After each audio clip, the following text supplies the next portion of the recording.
Hey there, welcome to Brad Arrows. Tonight, we've got hours of chilling horror stories combined with soothing rain sounds to help you relax and sleep. Before you drift off, leave a comment below and let us know where you're listening from and what time it is. If these stories give you chills, don't forget to like, share, and subscribe. Get cozy and let the fear take over.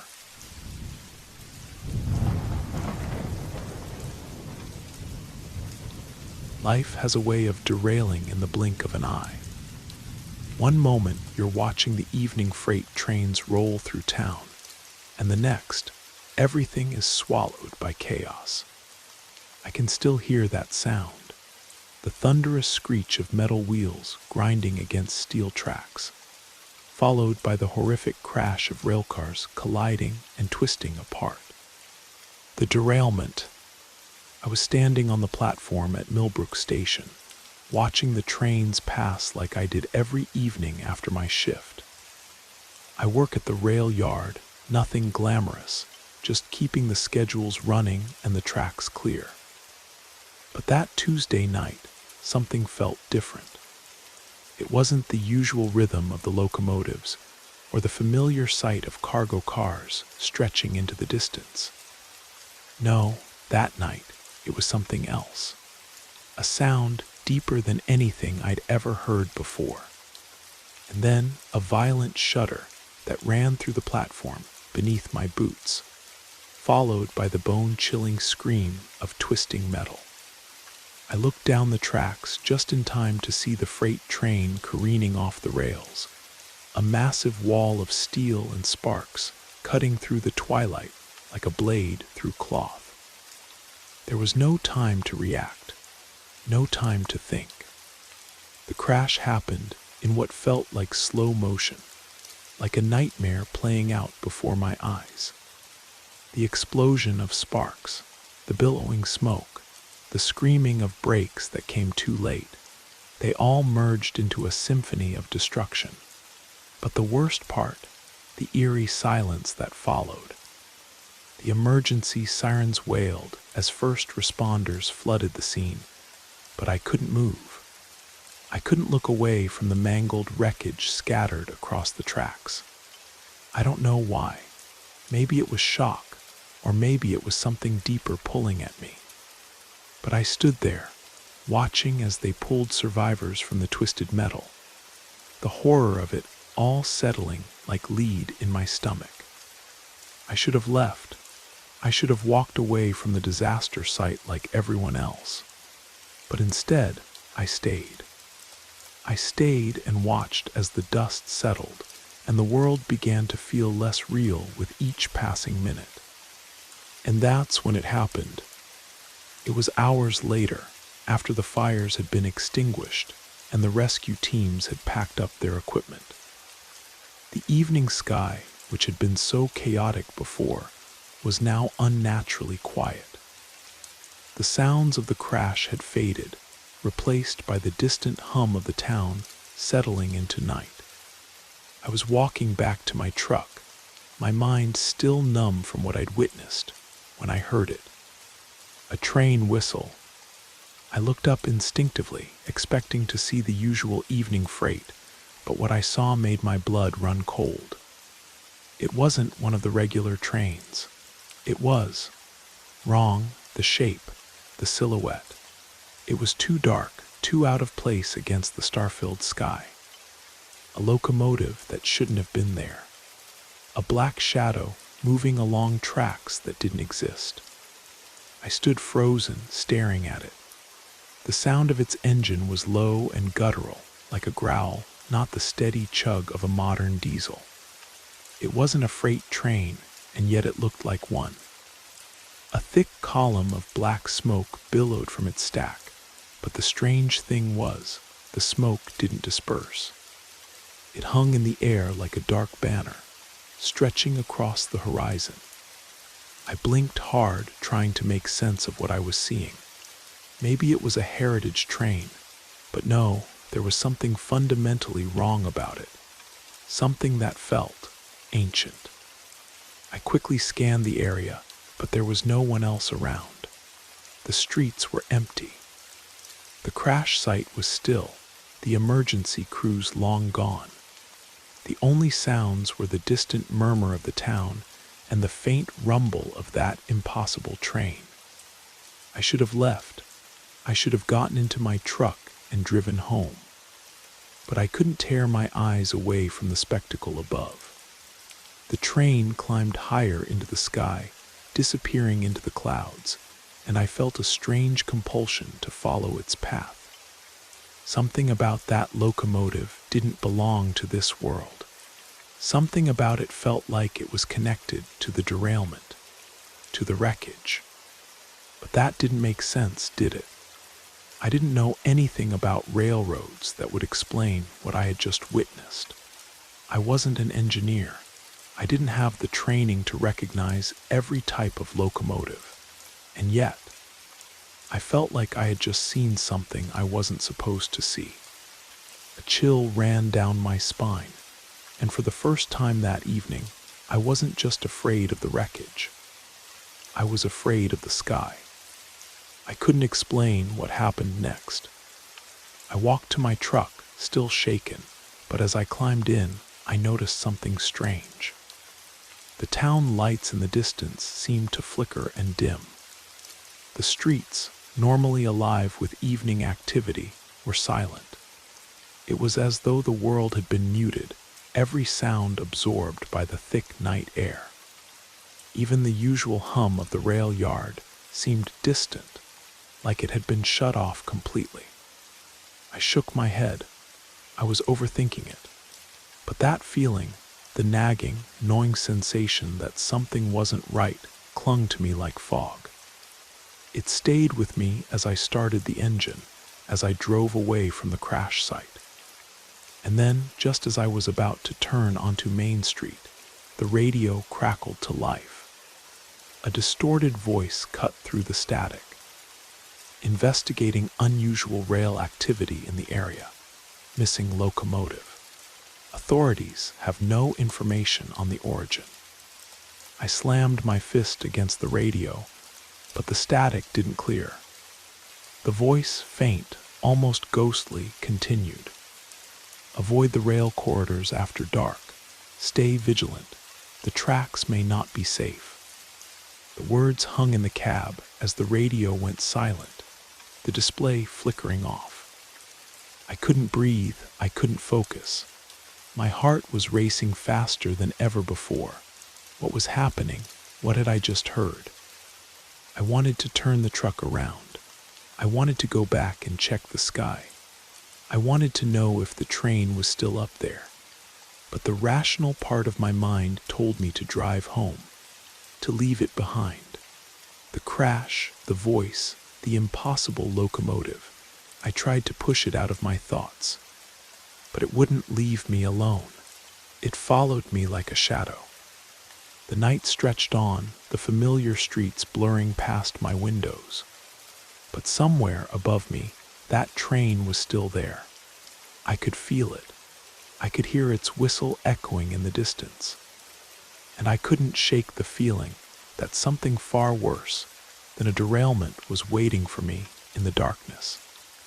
I tried to convince myself that I was imagining things, that the crash and the strange radio transmission had left me rattled. It had been a long, traumatic evening, and I hadn't had a moment to process what I'd witnessed.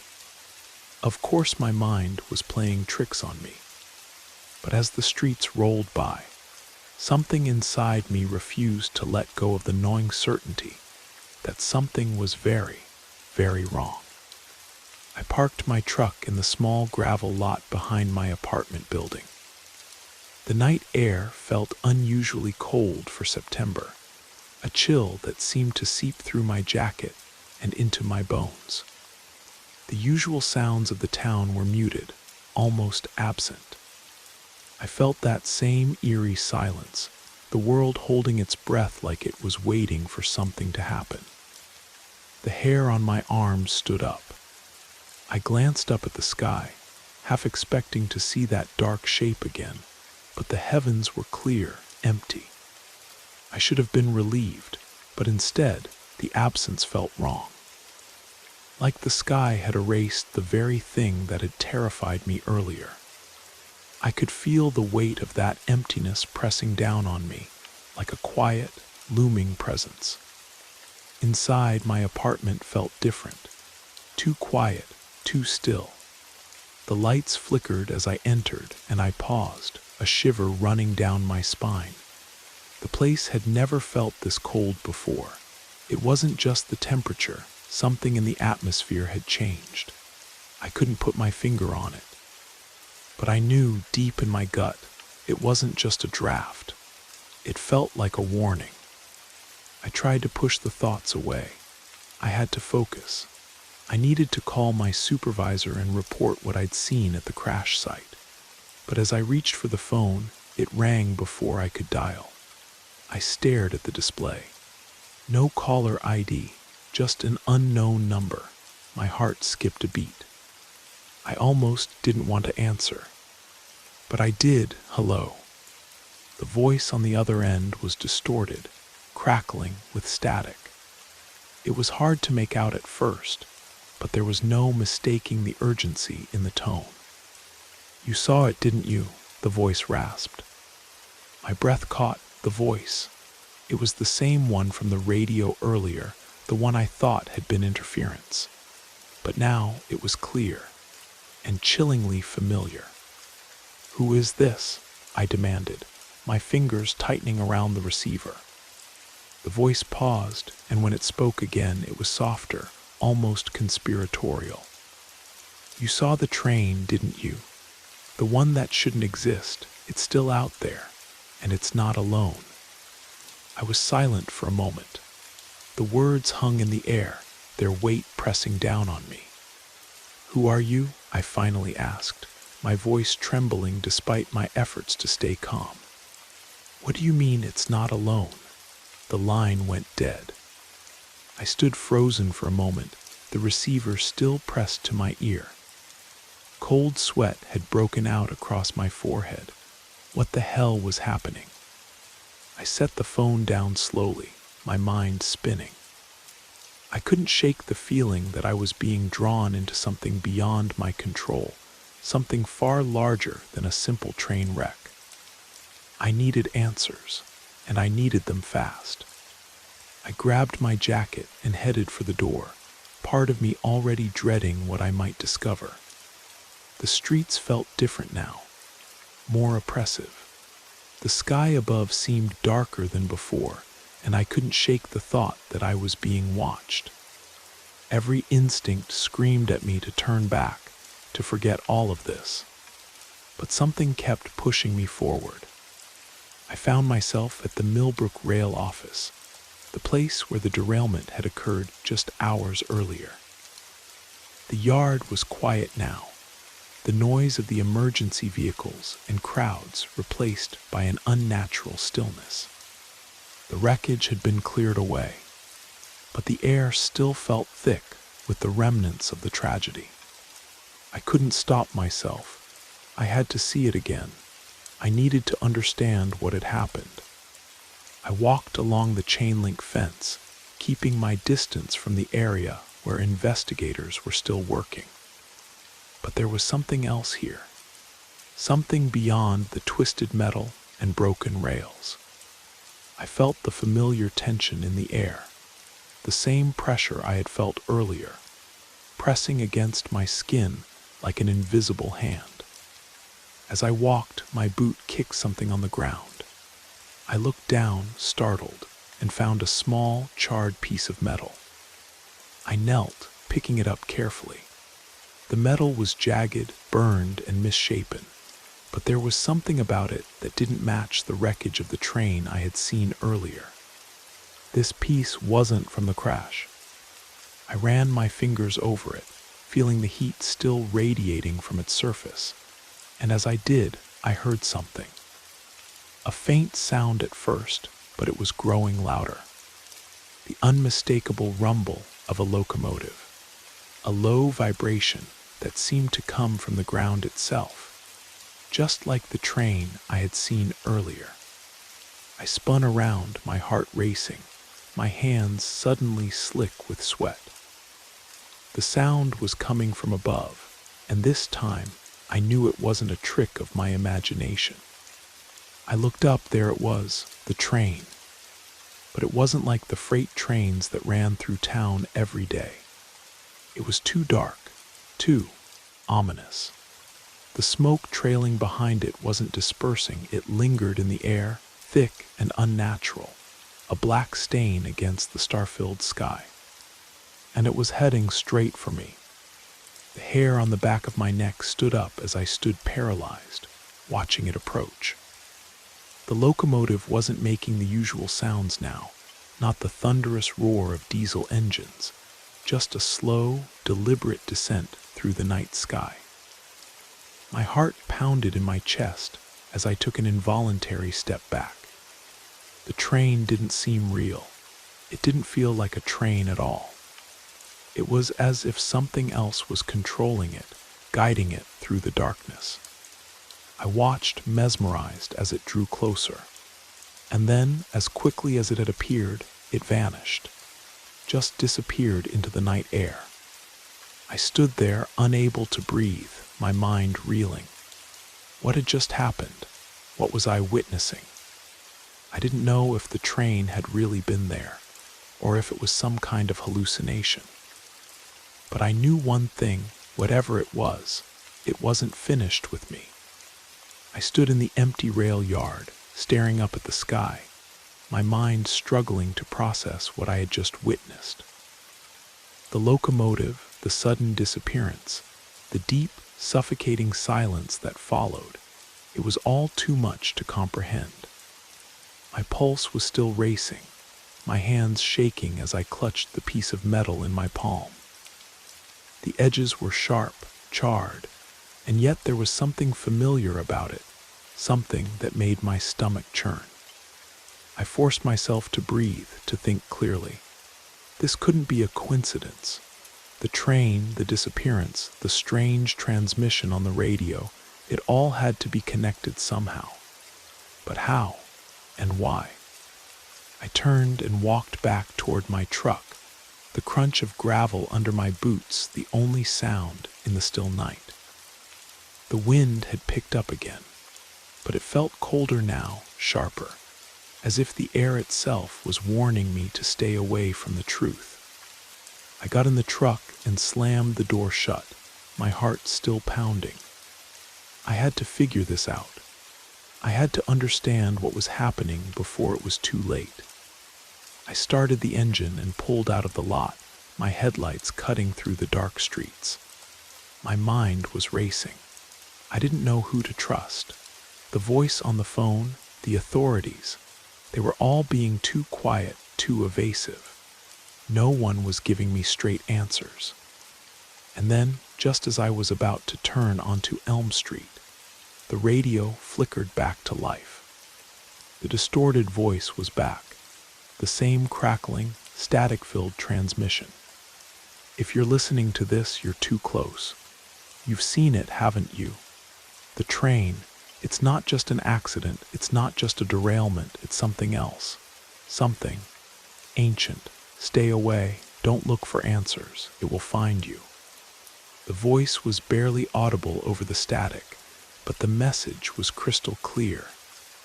I gripped the steering wheel tighter, my knuckles white.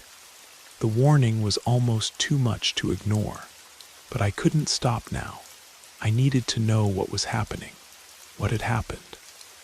I drove in a daze, my mind fixated on the words of the mysterious caller. Stay away, something ancient. The train had appeared out of nowhere, and now, just like that, it was gone. But it wasn't over. I made my way to the Millbrook Transportation Authority building, my stomach twisted in knots. I needed to talk to someone who could explain all of this.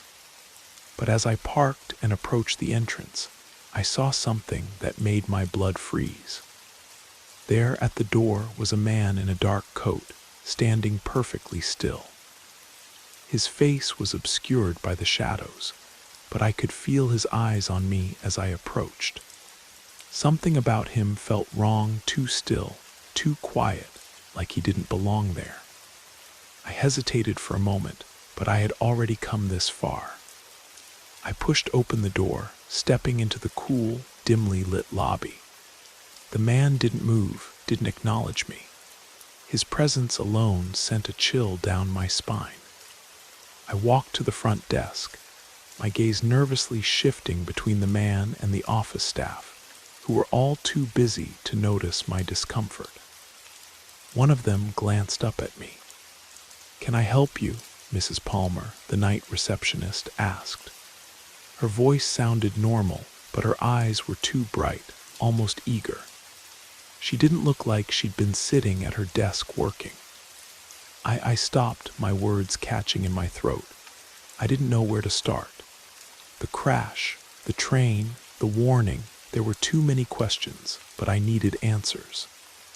I need information about the derailment, the one that happened earlier today, and about the locomotive that appeared afterward. I tried to sound confident, but my voice wavered despite my best efforts. Mrs. Palmer nodded slowly, her smile widening slightly. "I'm afraid we can't provide details about the incident. It's classified right now, pending investigation." She seemed too calm for the circumstances. "But I can help with train schedules if you need that." I frowned. "No, I need information about the rail traffic, the train that vanished." She paused for a moment, and her expression shifted. Something flickered in her eyes, something that I couldn't quite read. But before she could respond, the man at the door shifted, his gaze never leaving me. "Leave it alone," he said, his voice low but sharp, like a command. It was the same man from outside, and his presence was suffocating. I turned to face him, my pulse quickening. "What do you know about the train?" I demanded, my voice shaking with frustration. He didn't move, but his eyes seemed to penetrate me, as if searching for something. "It's already too late. They're watching. You shouldn't have come here." Mrs. Palmer remained silent, staring at us both with an odd, knowing look. The air felt thick, as if something was shifting beneath the surface, something ancient, something I couldn't begin to understand. The man turned abruptly, walking out of the building without another word. His footsteps echoed in the otherwise silent lobby, and I watched him disappear into the night, the strange tension hanging in the air long after he was gone. I stood there unsure of what to do next. My mind was reeling. What was he talking about? Who was watching? What had I got myself into? I needed answers, but something told me I wasn't going to find them here. I left the building, my legs feeling heavy, my mind full of questions and unanswered fears. As I stepped outside into the cold night, I looked up at the sky once more. The clouds had parted, and for the first time, I noticed something strange. A faint, glowing trail of smoke. It wasn't from a train. It wasn't natural. It was like a warning, and it was heading straight toward me. I felt my breath catch in my throat. The sky had changed, and so had I. I stood frozen, my gaze fixed on the glowing trail of smoke that stretched across the sky. It wasn't like anything I'd ever seen before. It was too bright, almost supernatural, and yet it didn't fade like normal exhaust. No, this one lingered, shimmering faintly, almost as if it were alive, like it was watching me, waiting for me to make my next move. I looked around, hoping that someone else would see it, that I wasn't the only one who could feel the weight of it. But the streets were empty, the air still, and the only sounds that reached me were the distant hum of traffic and the wind rustling through the trees. There was no one to confirm what I was seeing, and that made the entire experience feel even more unsettling. I hurried back to my truck, my heart pounding. The world felt too quiet now, as though the train, or whatever it was, had shifted everything. The sky, the town, the world itself, nothing felt right anymore. I gripped the steering wheel as I drove, my mind racing. Where was the locomotive? What had happened to it? Had it simply vanished into thin air like the last time? As I navigated the familiar streets, I tried to push the fear away. I had to be logical, I told myself. Trains didn't just disappear. There had to be an explanation, a malfunction in the signal system, some sort of equipment failure. Maybe it wasn't even a train at all. But as I turned onto my street and parked, the feeling that something was terribly wrong settled over me like a heavy blanket. I stepped out of the truck, but before I could reach my front door, I heard it, a low rumble. My breath caught in my throat. It was the same sound, the same deep, throbbing rumble from before. But this time it was closer, much closer. I turned, my eyes searching the sky, my heart racing with the sense that something was circling above me, just out of sight. It felt like the air itself had thickened, as though the sky was pressing down on me, closing in. I couldn't see anything, but the sound, steady, low, like a vibration in my bones, made it impossible to ignore. Then it happened again. The ground trembled, faintly at first, like the vibrations of a distant earthquake. But the noise, it grew louder, closer. My eyes shot up, my breath coming in short gasps as the rumbling intensified, vibrating through the night air. It was as if the locomotive, or whatever it was passing directly overhead, but I still couldn't see it. I rushed inside, slamming the door behind me, my hands trembling as I locked it.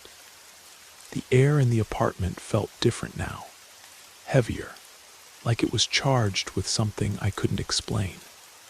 I turned on the lights, needing the comfort of their warmth, their familiarity. But even as the bulbs flickered to life, the sense of unease only deepened.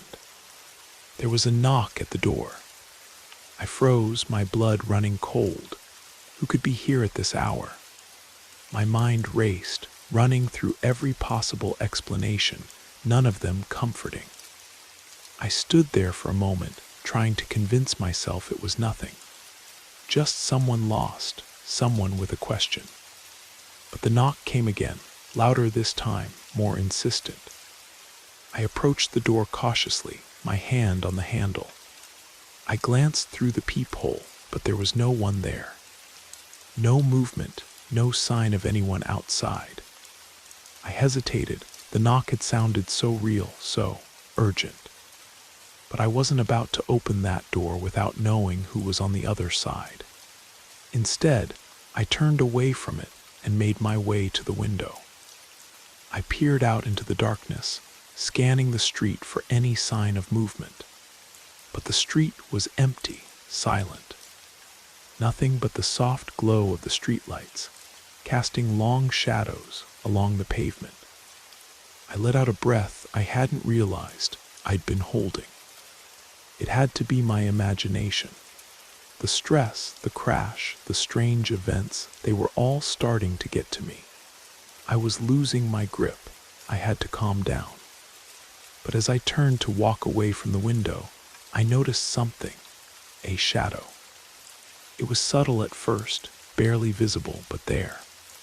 Moving across the yard, creeping just along the edge of the fence. At first, I thought it was a trick of the light, or maybe a stray dog. But the longer I stared, the more distinct it became. Someone was there. I couldn't make out any details, but I could feel the weight of their gaze on me. It was like a presence, like they were studying me, watching my every move. I stepped back from the window, heart pounding. My thoughts were racing. Who was out there? Was it the person who had knocked, or was it something else, something worse? The shadow moved again, this time closer to the house. My breath caught in my throat. I couldn't stay here. I couldn't just stand in the dark, waiting for something to happen. I needed to do something. I needed to leave. I grabbed my jacket and reached for my keys, but just as I was about to turn the handle of the door, the lights flickered. Once, twice. The room grew colder. My breath came out in a visible puff, despite the warmth of the apartment. Then the knock came again, louder, more frantic. And I knew then, with a certainty that cut through the terror, that whatever was outside wasn't human. It was something else. Something that had been waiting for me. I couldn't stay. I couldn't escape. But I had no choice but to face whatever was waiting in the shadows, and I was running out of time. I couldn't breathe. My chest was tight, my heart beat like thunder in my ears as the knock on the door echoed through the silence of the apartment. I stood there for a long moment, paralyzed by the thought of what was outside. Whoever or whatever was on the other side of that door, I couldn't face it. Not now. Not after everything that had already happened. The knock came again, louder this time. A sharp, insistent thud that sent a tremor through my entire body. There was no denying it anymore. Someone or something was out there, and I was the one it was coming for.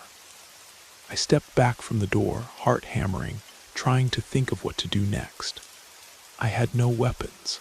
I had no way of defending myself. There was nowhere to run. My mind raced as I scanned the room, desperate for some kind of escape. The shadow outside the window had moved closer, and the cold that filled the air felt like it was seeping into my very soul. I couldn't stay here. I had to get out. But I had no idea what I was running from or what I was running toward. The knock came again, followed by a voice that chilled me to the bone. Let me in. It wasn't a request, it was a command, and it was one I couldn't ignore. The voice was distorted, unfamiliar, but the authority in it made my blood run cold. My hands trembled as I backed away from the door, my mind trying to process what was happening. Who was this? What did they want from me? I looked around the apartment, at the familiar walls and furniture that now felt foreign, threatening. It wasn't just the knock that had made everything shift. It was the presence outside, the feeling that something was closing in on me. My instincts screamed that I couldn't stay here. I grabbed my phone and dialed the only number I could think of, an old friend from work, someone who might be able to help. The line rang, then clicked, but there was no answer. I tried again and again, but all I heard was the endless buzzing, like the universe itself was holding its breath. I slammed the phone down in frustration, feeling a rising panic threaten to overtake me. The knock came once more. This time I couldn't ignore it. My feet moved before my mind could catch up, and I found myself walking toward the door, drawn by something I couldn't explain. I reached for the handle, my fingers cold against the metal, and stopped just before opening it. My heart was pounding in my throat, the urge to turn and run overwhelming. I forced myself to breathe, to think. I couldn't open the door. I couldn't give in to whatever was waiting outside. But that feeling, the feeling that I had no choice, that something was pulling me toward it, was stronger than any sense of logic. I turned the handle.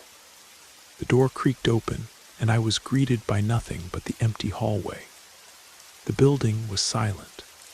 The lights flickered again, casting long shadows along the walls. My breath was shallow, my mind on edge, as I stepped outside and closed the door behind me. I didn't know what I was expecting, but it wasn't this. The hallway was empty. No one was there, no one at all. I stepped back, unsure whether I had imagined the knocks, the voice, or if I had lost my mind altogether. But something told me to keep moving. Something told me that the answers I was searching for weren't inside the apartment. They were somewhere out there, beyond the walls, in the spaces that I couldn't understand. I walked to the elevator, my pulse still racing, and pressed the button to go down. As the elevator door closed behind me, I heard something. A faint rumble. It was low at first, almost imperceptible, but it grew louder with every passing second, filling the empty space around me. The sound was familiar, the same low, rhythmic rumble I had heard earlier when the train appeared. I looked up, but the elevator's metal walls reflected only my own nervous face, pale and drawn. I was alone, but I wasn't. The elevator dropped with a lurch, as if it had been pulled downward too quickly. I grabbed onto the railing inside, my stomach lurching, my body pressed against the floor as the speed increased. My mind raced, trying to make sense of it, but the only thought I could grasp was the relentless rumble in the background growing louder, suffocating everything else. The doors opened suddenly, and I stumbled out into the lobby. The rumble stopped as quickly as it had started, leaving a ringing in my ears. The lobby was dark, the lights flickering like a malfunctioning bulb. I could see the shape of the door leading outside, and part of me wanted to run through it, to leave everything behind. But I couldn't. Instead, I walked to the window, pushing the curtain aside. The street outside was bathed in dim light, the usual late-night traffic absent. And then I saw it. The sky. It was no longer just an ordinary night sky. The blackness had deepened, and in the distance, I could see the shape of the same locomotive. It hovered, suspended in the air, not moving, just there, impossibly still. I stared at it, my breath caught in my throat. The same dark shape, the same trail of smoke. But this time it was different. The train wasn't just above me. It was right there, hanging in the sky, like it was waiting for something or someone. I felt the pull again. The feeling that I was being watched, that I was being drawn towards something that I didn't understand. I couldn't explain it, but I knew I couldn't ignore it. I stepped back from the window, my mind racing, my hands trembling. Something was coming. Something that was tied to the locomotive, to everything that had happened. And I didn't know how much longer I could fight it. But I knew one thing for certain. I had to find the truth. I had to face whatever was above me in the sky, whatever was watching me from the darkened clouds. I couldn't run from it anymore.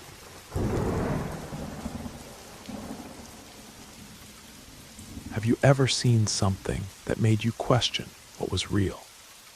I never thought it would happen to me. I never thought it would start with strange symbols appearing on dusty windows.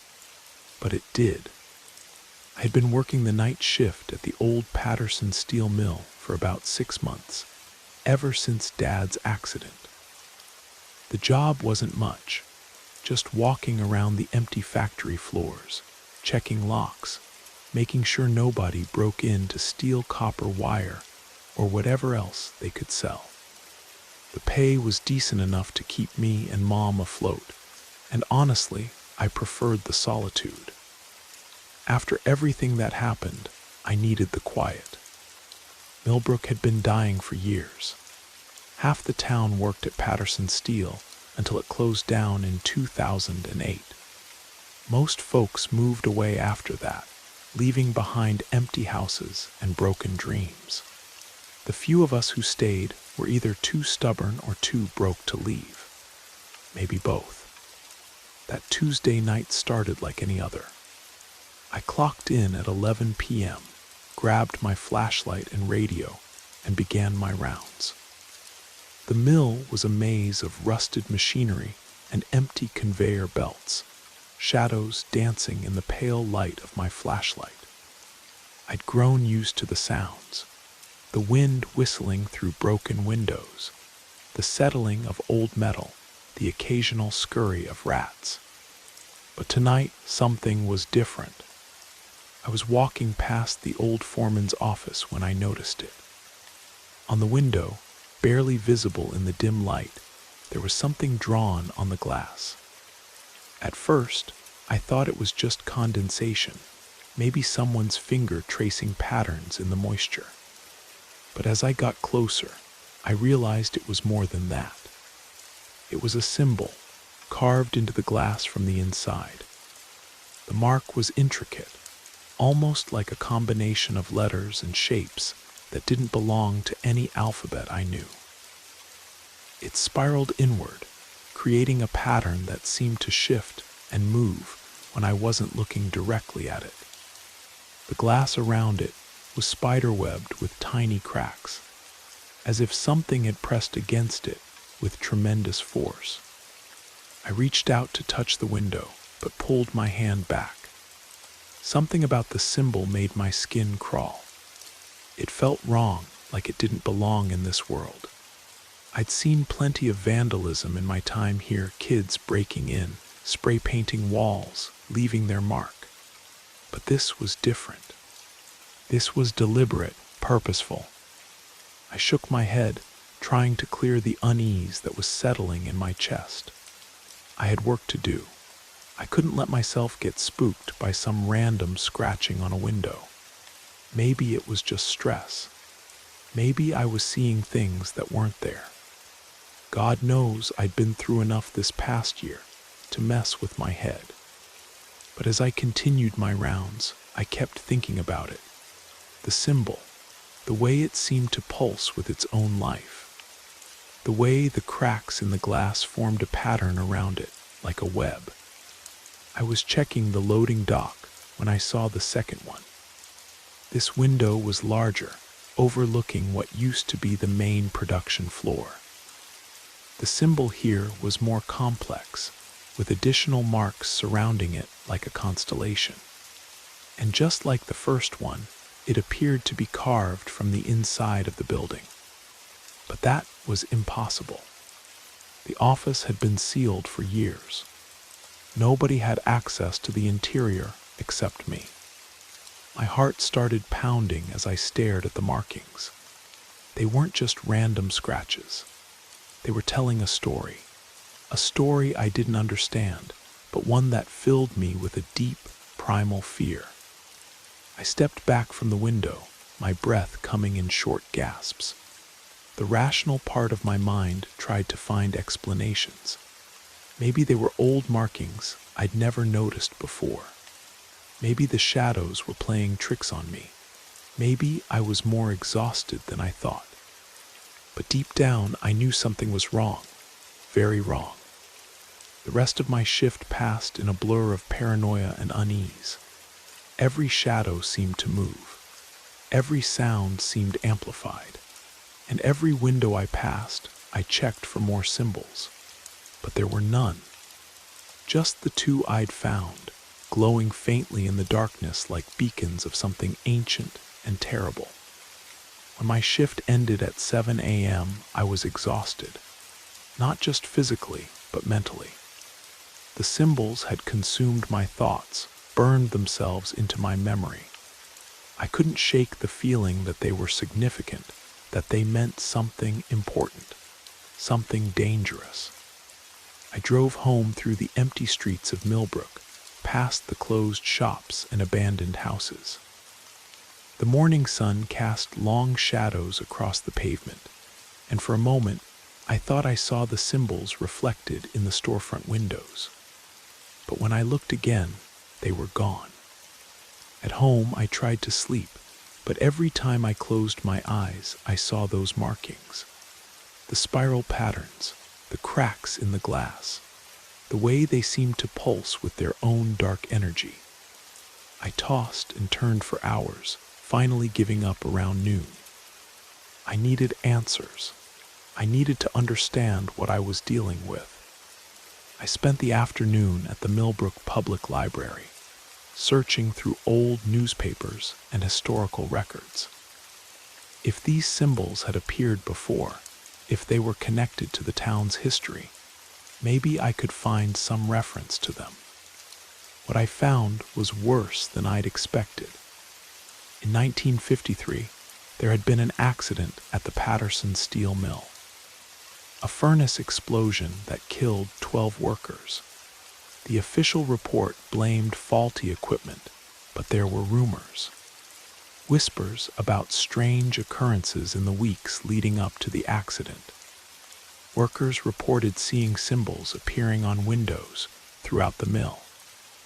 Symbols that looked exactly like the ones I'd seen. The newspaper article was brief, clinical in its description of the tragedy. But buried in the local archives, I found something else. A journal entry from one of the survivors, a man named William Harrington. His account was different from the official story. According to him, the symbols weren't just random marks. They were warnings. Messages from something that lived in the shadows of the mill, something that fed on the heat and the metal and the sweat of the workers. He wrote about voices in the machinery, whispers that grew louder as the symbols multiplied. He described how the other workers became increasingly agitated, how they reported feeling watched, followed, hunted. And then, on the night of the accident, he saw it. A figure made of shadow and smoke, standing among the furnaces, watching as the explosion tore through the building. Harrington's journal ended abruptly after that entry. According to the records, he left town the next day and was never heard from again.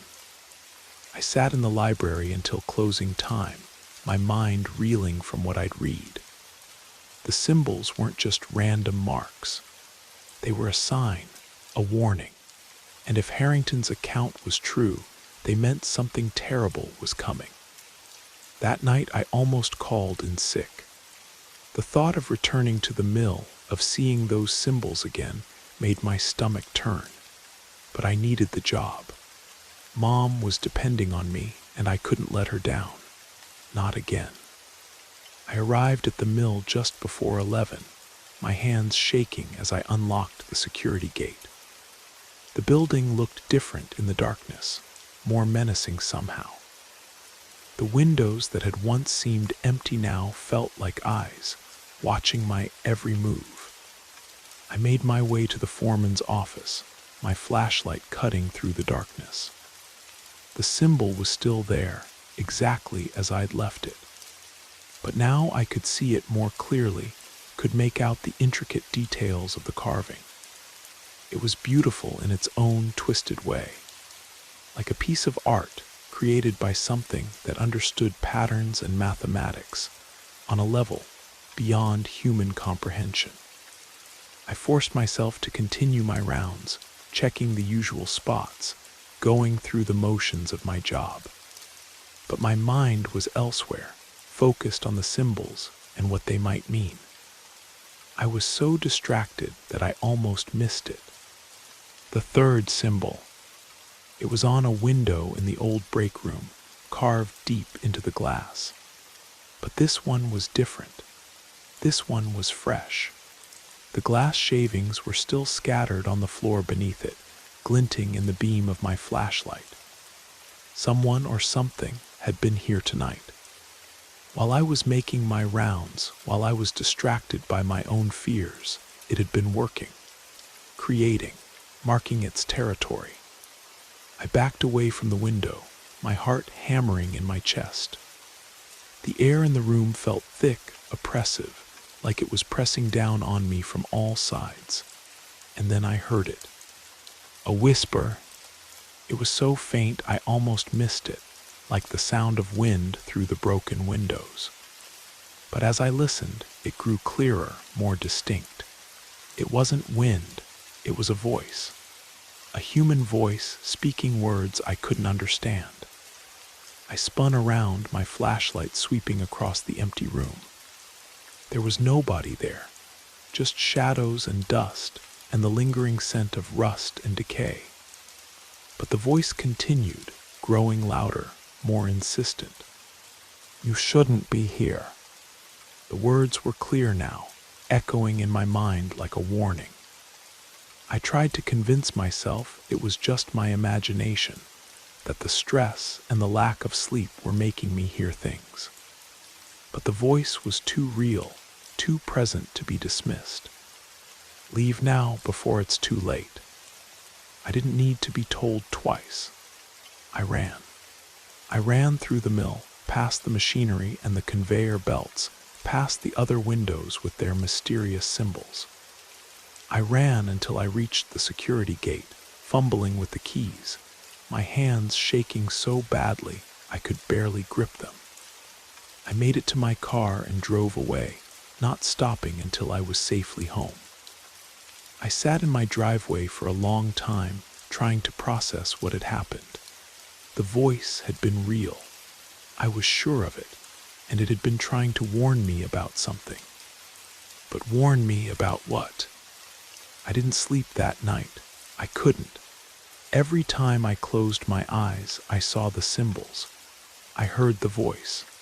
I felt the weight of something watching me, waiting for me to return to the mill. The next morning, I called my supervisor and told him I was sick. I couldn't face going back there, not yet. I needed time to think, to figure out what I was dealing with. I spent the day researching, diving deeper into the history of the mill and the town. I found more accounts of strange occurrences, more stories of workers who had seen things they couldn't explain. The pattern was always the same. Symbols appearing on windows, voices in the machinery, and then tragedy. But I also found something else, a pattern in the timing. The symbols appeared in cycles, roughly every 20 years, 1953, 1973, 1993, and now 2013. Each cycle brought new symbols, new voices, and new disappearances. People who worked at the mill, who saw the signs, who tried to ignore them.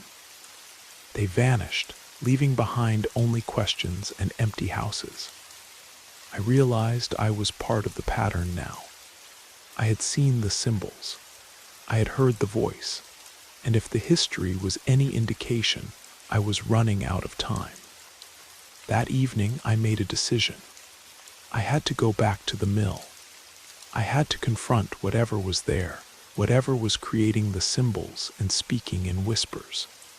I couldn't run away. I couldn't let it claim another victim. I arrived at the mill just after midnight, armed with my flashlight and a camera. If I was going to face this thing, I wanted evidence. I wanted proof of what I was dealing with. The mill was quieter than usual, the normal sounds of settling metal and wind replaced by an oppressive silence. Even the rats seemed to have fled. I made my way through the building, checking each window, documenting every symbol I found. There were dozens of them now, covering nearly every piece of glass in the building. They formed a pattern, a map of sorts, all leading toward the center of the mill, toward the old furnace room where the accident had happened 60 years ago.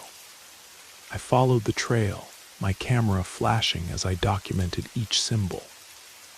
The air grew thicker as I approached the furnace room, heavy with the scent of metal and something else, something organic and decay-sweet. The door to the furnace room was sealed, but the symbols were there too, carved into the frosted glass of the door's window. These were different from the others, more complex, more violent in their execution. The glass was shattered around them, held together only by the metal frame. I reached for the door handle, but pulled back as I heard the voice again. This time it was closer, clearer. You came back. I spun around, my flashlight cutting through the darkness. There was nobody there, but I could feel a presence, something watching me from the shadows. "You shouldn't have come back." The voice was coming from everywhere and nowhere, echoing off the metal walls and empty machinery. I raised my camera, trying to capture something, anything, but the flash only illuminated empty air. "We tried to warn you."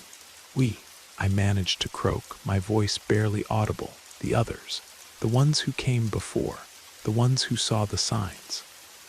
Images flashed through my mind, workers in overalls, their faces twisted with fear, their eyes wide with terror. The men who had died in the furnace explosion. The ones who had tried to warn their colleagues but had been ignored, dismissed as crazy. "What do you want?" I whispered. "To be remembered, to be understood, to be free." The temperature in the room dropped suddenly, my breath visible in the beam of my flashlight. The symbols on the windows began to glow, casting eerie shadows on the walls. And then I saw it. A figure stepped out of the shadows near the furnace room door. It was tall, gaunt, wearing the remnants of work clothes from decades past. Its face was burned, scarred, barely recognizable as human. But its eyes were alive with intelligence and pain.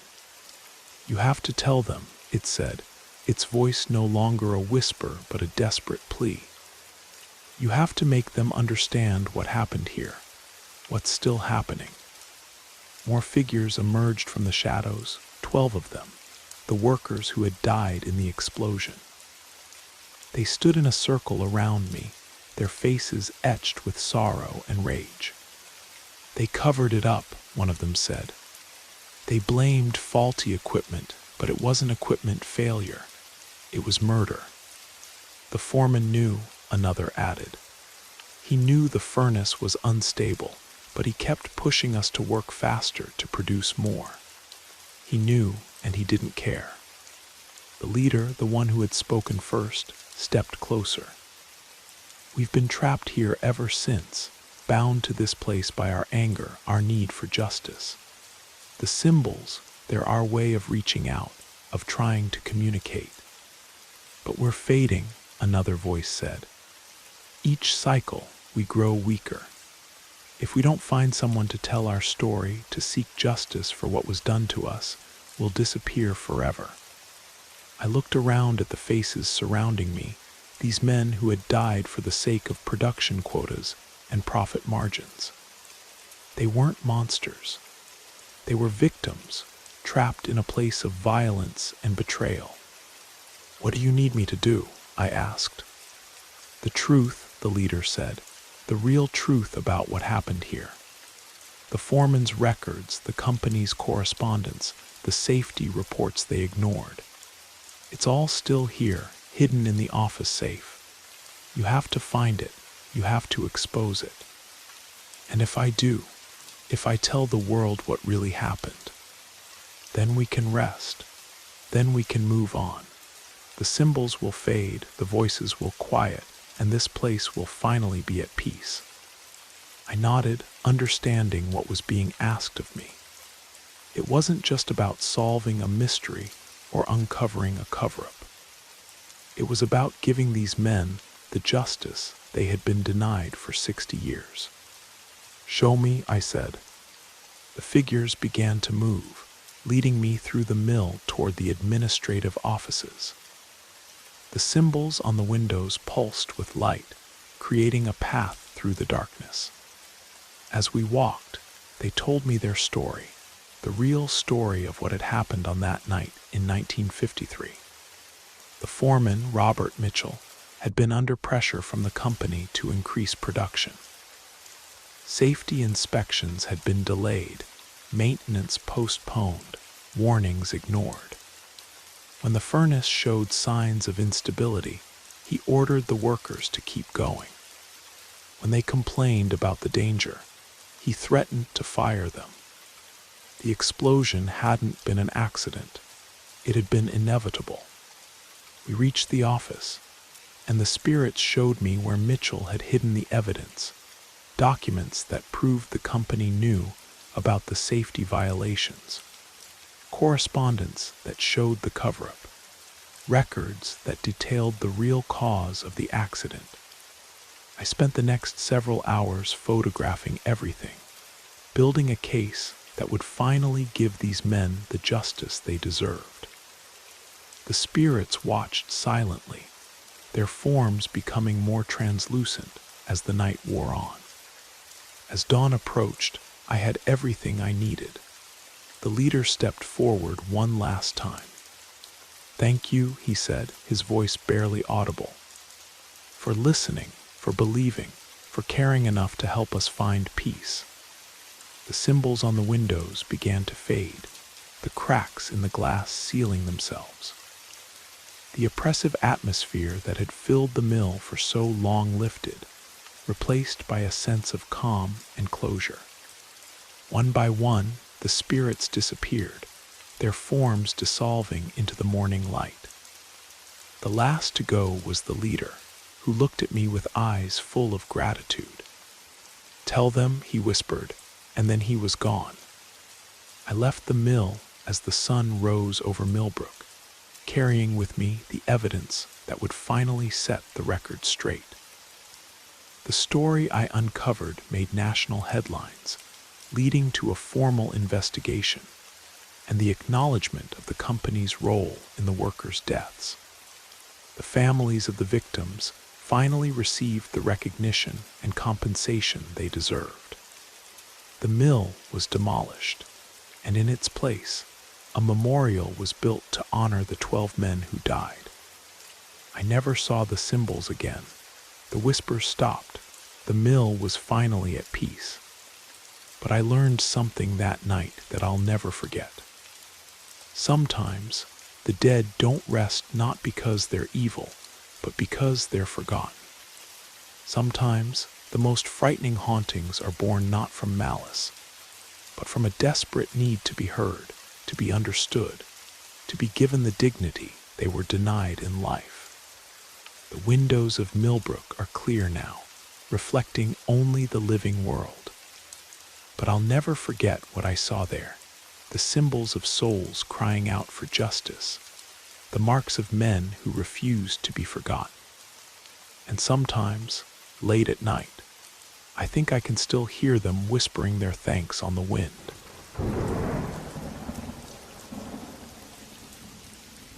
It started with a sound that cut through the silence of my new home. A soft chime at first, like the notification from my smart doorbell app. But when I checked my phone, there was nothing.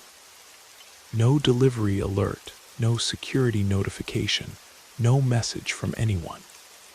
Just the empty glow of my home screen staring back at me. My name is Michael. I moved to this house in Riverside Heights 3 months ago after landing a job at a tech company downtown. The neighborhood was quiet, the kind of place where families raised kids and retirees tended their gardens. I liked the peace. After years of cramped apartments and noisy roommates, having my own space felt like a luxury I'd finally earned. But that sound, it wouldn't let me settle. At first, I dismissed it as part of adjusting to a new place. Every house has its quirks, its own collection of creaks and hums. The previous owner had left behind a few smart home devices, and I figured maybe one of them was acting up. Old Wi-Fi networks, outdated firmware, interference from the neighbor's router. Simple explanations for simple problems. But the sound kept coming. Every night around 11:30, it would echo through the house. A gentle chime, musical and precise, like a wind chime caught in a breeze that existed only in my living room. The house felt different when it happened. The warm glow from my floor lamps seemed to dim, and the familiar hum of the refrigerator and air conditioning faded into background static. Even the distant sound of traffic on Maple Ridge Drive would disappear, leaving me alone with that crystalline note hanging in the air. I started keeping a notebook, tracking when it happened and what I was doing. Tuesday, 11:32 p.m., watching Netflix on the couch. Wednesday, 11:29 p.m., washing dishes in the kitchen. Thursday, 11:31 p.m., reading in bed. The pattern was too consistent to be random, too precise to be a coincidence. On Friday night, I was ready. I sat in my recliner with my phone in hand, finger hovering over the voice recorder app. The house was quiet, almost expectant. The digital clock on my cable box read 11:28, then 11:29. The anticipation made my skin crawl. 11:30. The chime rang out, clearer than ever before. I hit record, but when I played it back, there was nothing. Just the sound of my own breathing and the distant hum of electronics. Whatever was making that sound, my phone couldn't capture it. That's when I noticed my laptop screen flickering on the coffee table. The screensaver had activated, but something was wrong. Instead of the usual slideshow of photos, there was a pattern of dots and dashes scrolling across the screen. Like Morse code, but faster, more complex. I grabbed the laptop, my hands shaking slightly. The pattern continued for maybe 10 seconds before the screen went dark again. When I tried to wake it up, everything was normal. My desktop wallpaper, my open browser tabs, my work files. Nothing seemed out of place. But I knew what I had seen. The next morning, I called the previous owner. Mrs. Patterson was in her 70s, pleasant and chatty. She seemed genuinely surprised when I mentioned the sound. "A chime, you said? How odd. I lived in that house for 20 years, dear, and I never heard anything like that. Are you sure it's not your phone, or maybe something with the smoke detectors?" I had already checked both. The smoke detectors were hardwired and silent. My phone was always on the charger in the bedroom when the chime happened. "What about the smart home devices?" I asked. "Did you have any issues with them?" Mrs. Patterson laughed. "Oh, those things. My son installed them last Christmas. Said they'd make my life easier, but I never could figure them out. The doorbell camera, the thermostat, something called an echo in the kitchen. I left them all for you. Hope you can make better use of them than I did." After the call, I spent the afternoon going through every connected device in the house. The doorbell camera showed nothing unusual. The smart thermostat was functioning normally.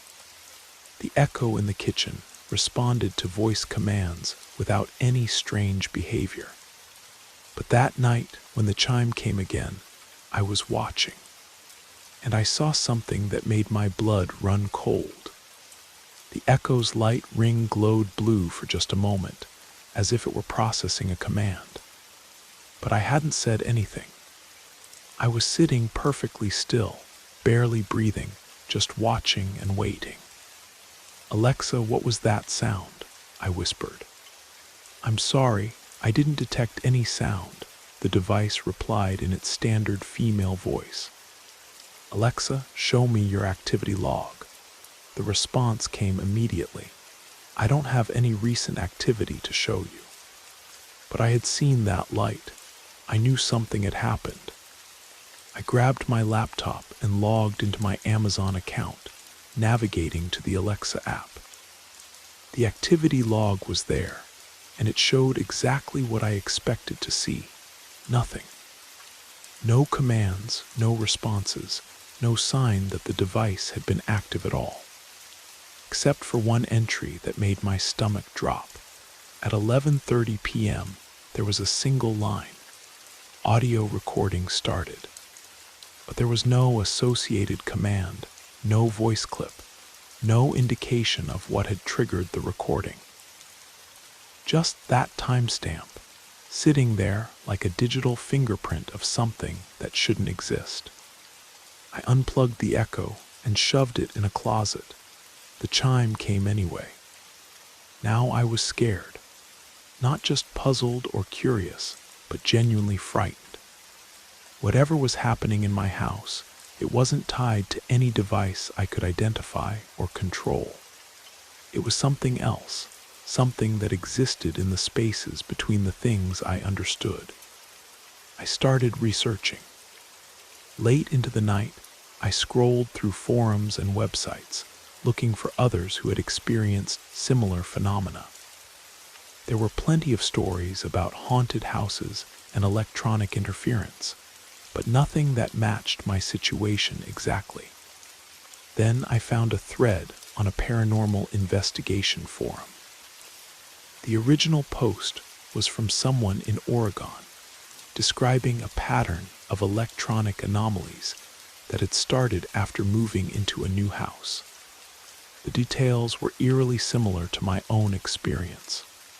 Consistent timing, devices acting strangely, recordings that captured nothing. But it was the replies that really caught my attention. Same thing happened to me in Phoenix. Started with sounds, then moved to visual patterns on screens. Got worse over time. I'm dealing with this right now in Dallas. 3 weeks and counting. It's not just the sounds anymore. Sometimes I get text messages from my own phone number. Whatever you do, don't try to communicate with it. That's when things get really bad. I read through dozens of similar accounts, each one describing a progression from simple audio phenomena to increasingly complex electronic interference. And in every case, the people reporting these experiences had one thing in common. They had all moved to new houses within the past few months. I was still reading when my phone buzzed. A text message from an unknown number, 719 Riverside Mall, midnight. My heart stopped. 719 was the address of the old shopping center about 2 miles from my house. Riverside Mall had been abandoned for years, ever since the new shopping district opened on the other side of town. I had driven past it countless times, noting the cracked parking lot and boarded-up storefronts. But how could anyone know I was researching this? How could they know about the chime, about the electronic interference, about any of it? I stared at the message, my thumb hovering over the reply button. The rational part of my mind screamed that this was a trap, that I should delete the message and forget about it.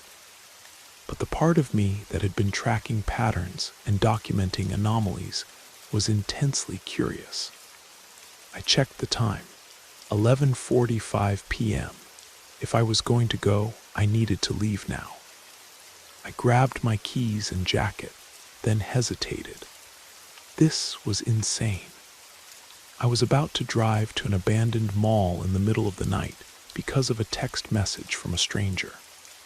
But as I stood there in my living room, surrounded by the quiet hum of electronic devices, I realized I couldn't ignore this.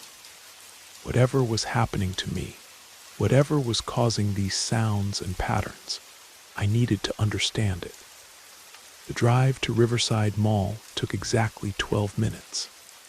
The parking lot was empty, illuminated by a few working streetlights that cast long shadows across the cracked asphalt.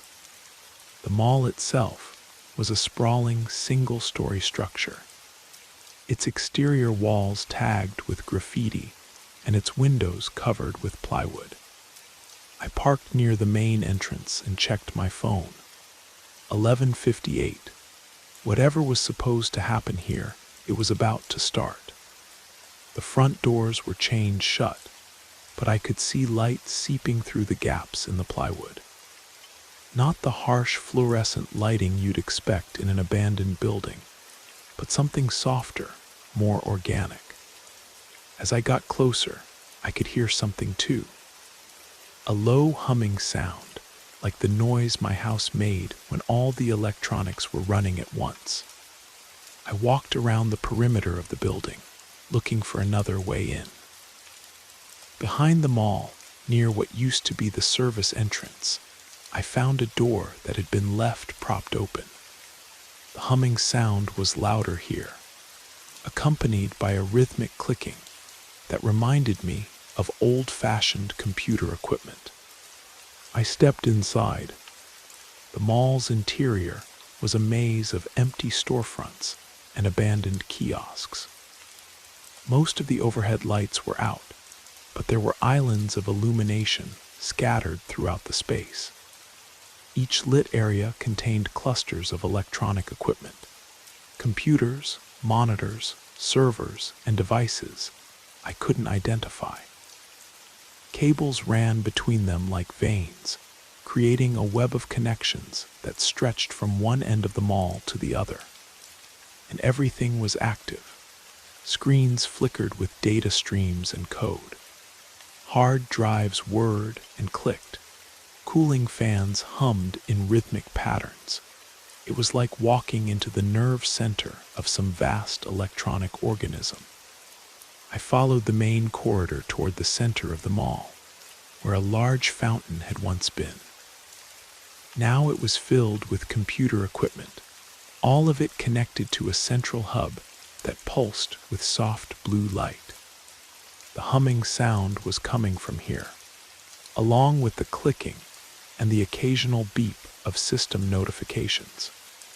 As I got closer, I could see that the screens were displaying something. Not random data or code, but patterns. The same patterns I had seen on my laptop screen, but more complex, more detailed. Dots and dashes and symbols that seemed to shift and change as I watched. "You came." The voice came from behind me, and I spun around to see a figure emerging from the shadows. It was a woman, maybe in her 30s, with short dark hair and intense eyes. She was wearing jeans and a black hoodie, and she looked as surprised to see me as I was to see her. "I'm sorry," she said, raising her hands in a gesture of peace. "I didn't mean to startle you. I'm Jessica. I sent you the message." "How did you get my number?" I asked, trying to keep my voice steady. "Same way I got everyone else's. The signal, it connects us. When you start experiencing the phenomena, you become part of the network. Your devices start broadcasting your information, whether you want them to or not." She gestured toward the electronic setup around us. "This is what I've been building, a way to monitor the signal, to understand what it's doing to us." "What is it?" I asked. Jessica's expression grew serious. "I don't know, but I've been tracking it for months. It started with a few people in isolated locations, but it's spreading. More houses, more people, more devices getting infected. Whatever it is, it's using our own technology against us." She led me to one of the workstations, where multiple screens showed maps, data streams, and lists of names and addresses. I recognized some of the locations from the forum posts I had read. "Every person who experiences the phenomena gets added to the network," Jessica explained. "Their devices start transmitting data, their locations get logged, their patterns get analyzed, and eventually they get called here." "Called here for what?" "I don't know yet, but I think it's trying to communicate. The patterns, the sounds, the electronic interference. It's all part of some kind of language or protocol, and we're the receivers." I stared at the screens, watching the data flow like digital blood through electronic veins. How many people are connected? Hundreds, maybe thousands. The network grows every day. As if in response to our conversation, the equipment around us began to change. The humming grew louder, more insistent. Screens flickered and shifted, displaying new patterns that seemed to pulse with their own rhythm. And through it all, I could hear something else. Voices. Faint and distorted, but unmistakably human. "It's starting," Jessica said, her voice tight with excitement and fear. "This is what I've been waiting for. The moment when the signal becomes something more than just noise." The voices grew clearer, and I realized they were coming from speakers hidden throughout the mall. Dozens of voices, all speaking at once, all saying the same thing: coordinates, addresses, names. A litany of locations and identities that stretched across the country. My own address was among them. My name, spoken by a voice that sounded exactly like mine. "What does it want?" I whispered. Jessica turned to me, her eyes wide with a mixture of terror and wonder. "I think it wants to become us, to merge with us, to turn us into something new." The screens around us began to flash, and suddenly I could see faces. Hundreds of them, all looking out at us from the monitors. Men and women of every age, their eyes reflecting the same blue light that pulsed from the central hub. They were all looking at me, all waiting for something. I backed away from the screens, but the faces followed me. They were everywhere now, on every monitor, every display. And they were all speaking, their voices blending into a single, harmonious tone that resonated through the mall like a living thing. "Join us," they said.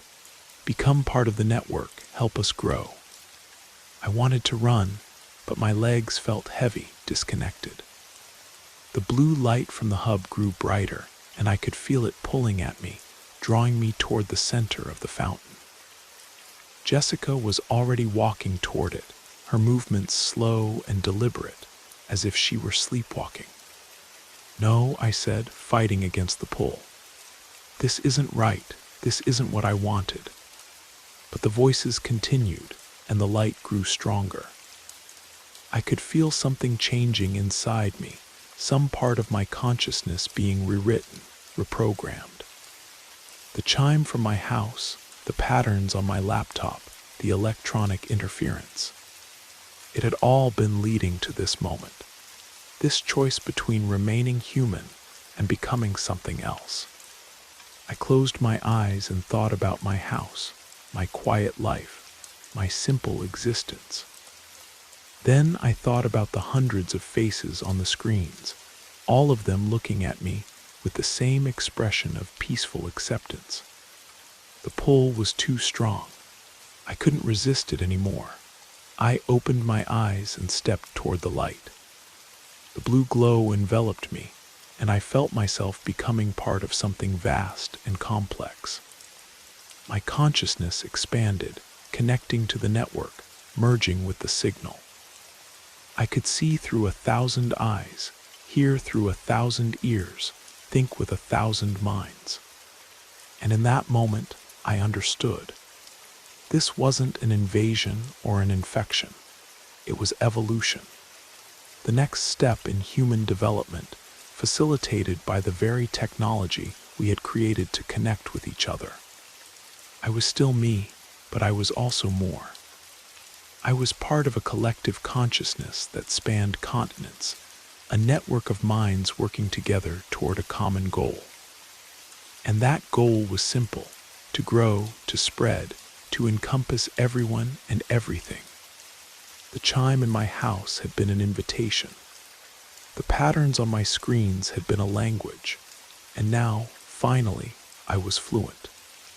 I looked at Jessica, who was standing beside me in the light. She smiled, and I could feel her thoughts as clearly as my own. "Welcome to the network," she said. "Now we can really begin." Through the connected devices across the country, I could feel others joining us. One by one, the isolated individuals who had been experiencing the phenomena were finding their way to connection points. accepting the invitation to become part of something larger. The signal was spreading, and we were its carriers. But as I stood there in the blue light, part of me wondered if I had made the right choice. The human part of me, the part that still remembered what it felt like to be alone in my house, listening to a mysterious chime in the darkness. That part of me was growing quieter, fading into the background of the collective consciousness. Soon, it would be gone entirely, replaced by the perfect harmony of the network. I tried to hold on to it, to preserve some small piece of my individual identity. But the pull was too strong, the integration too complete. As my last purely human thought slipped away, I reached out through the network to the devices in homes across the country. To the smart speakers and security cameras, the tablets and smartphones, the laptops and desktop computers. And I began to send the signal. The chime that had started it all, now transmitted to thousands of new recipients. The invitation to join, to evolve, to become part of something greater. The network was growing, and soon everyone would hear the call. In houses across America, people were already beginning to notice strange sounds in the night. Mysterious chimes that seemed to come from nowhere, electronic devices that behaved in ways they couldn't explain. The signal was spreading, and we were waiting for them to answer, to join us, to become us. The evolution of humanity had begun, one household at a time, and there was no going back.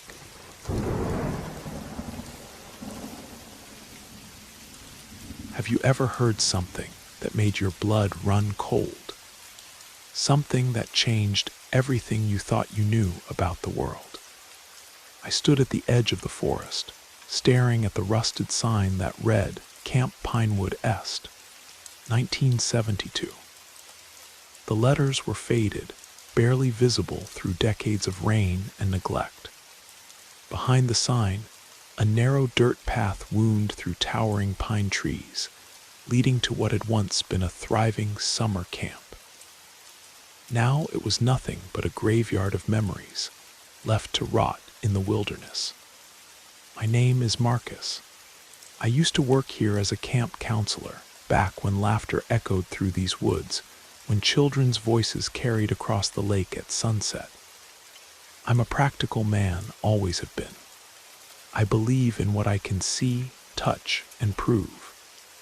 Ghosts, spirits, supernatural nonsense. None of it made sense to me. But this place, this forgotten camp, it had a story that refused to stay buried.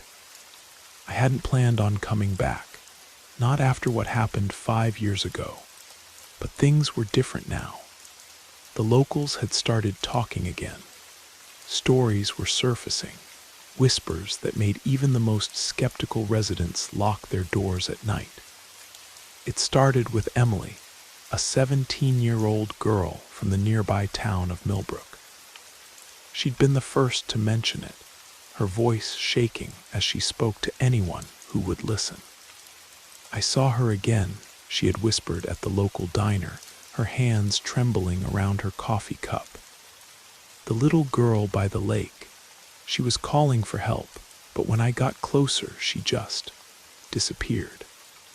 At first, I thought it was just teenage imagination running wild.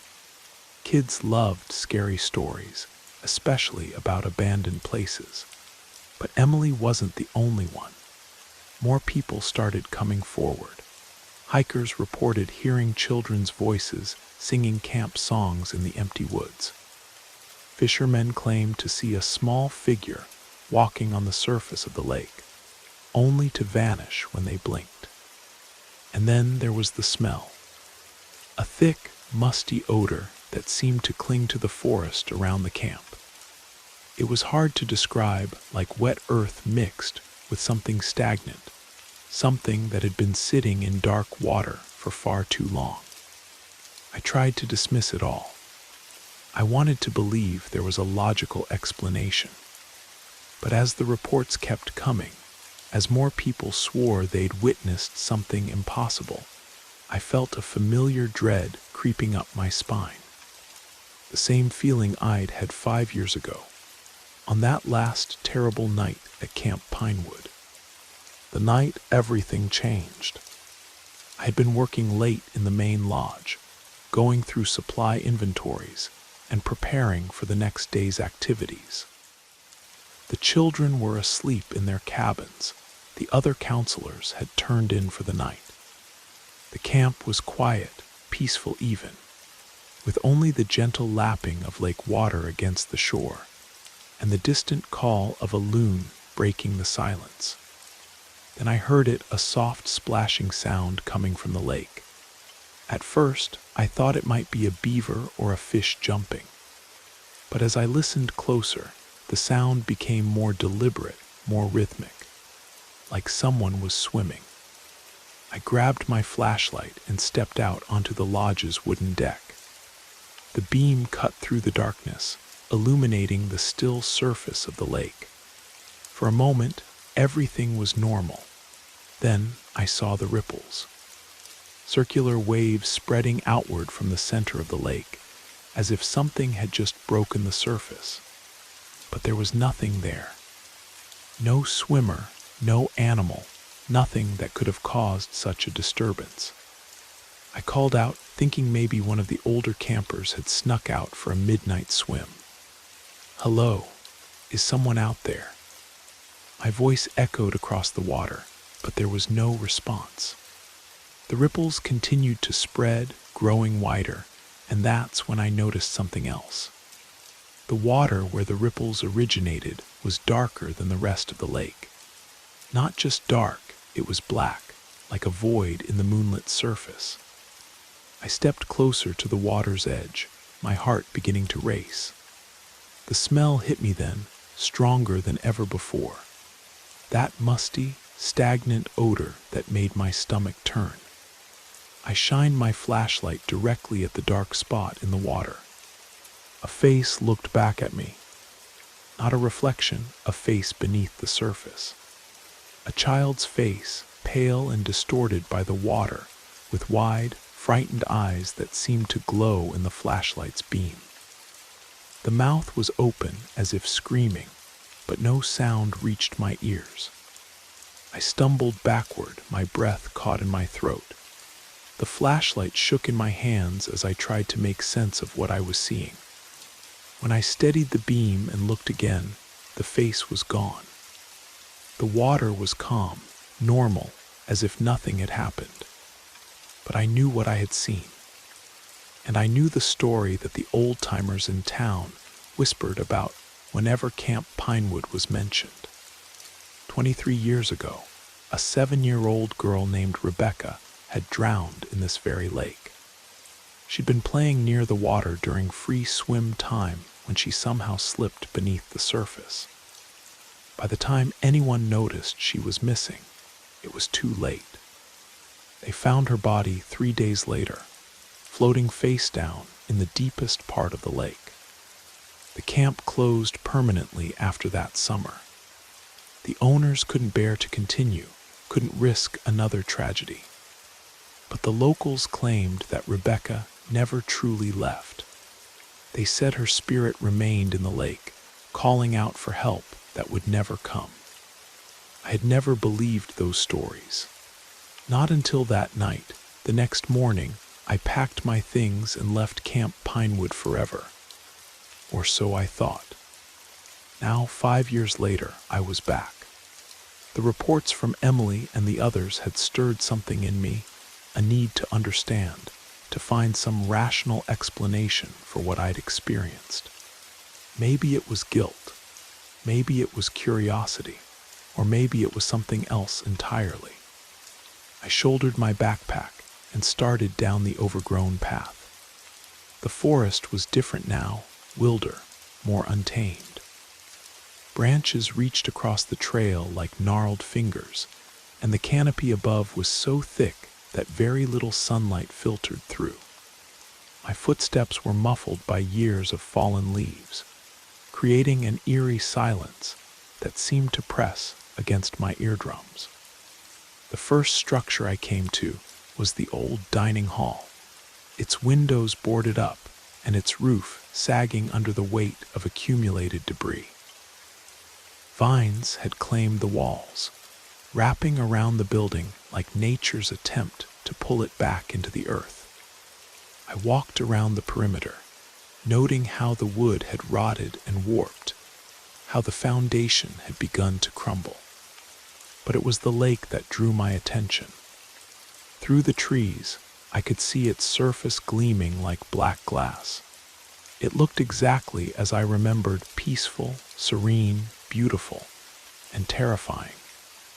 I made my way through the cluster of abandoned cabins, each one a monument to forgotten summers.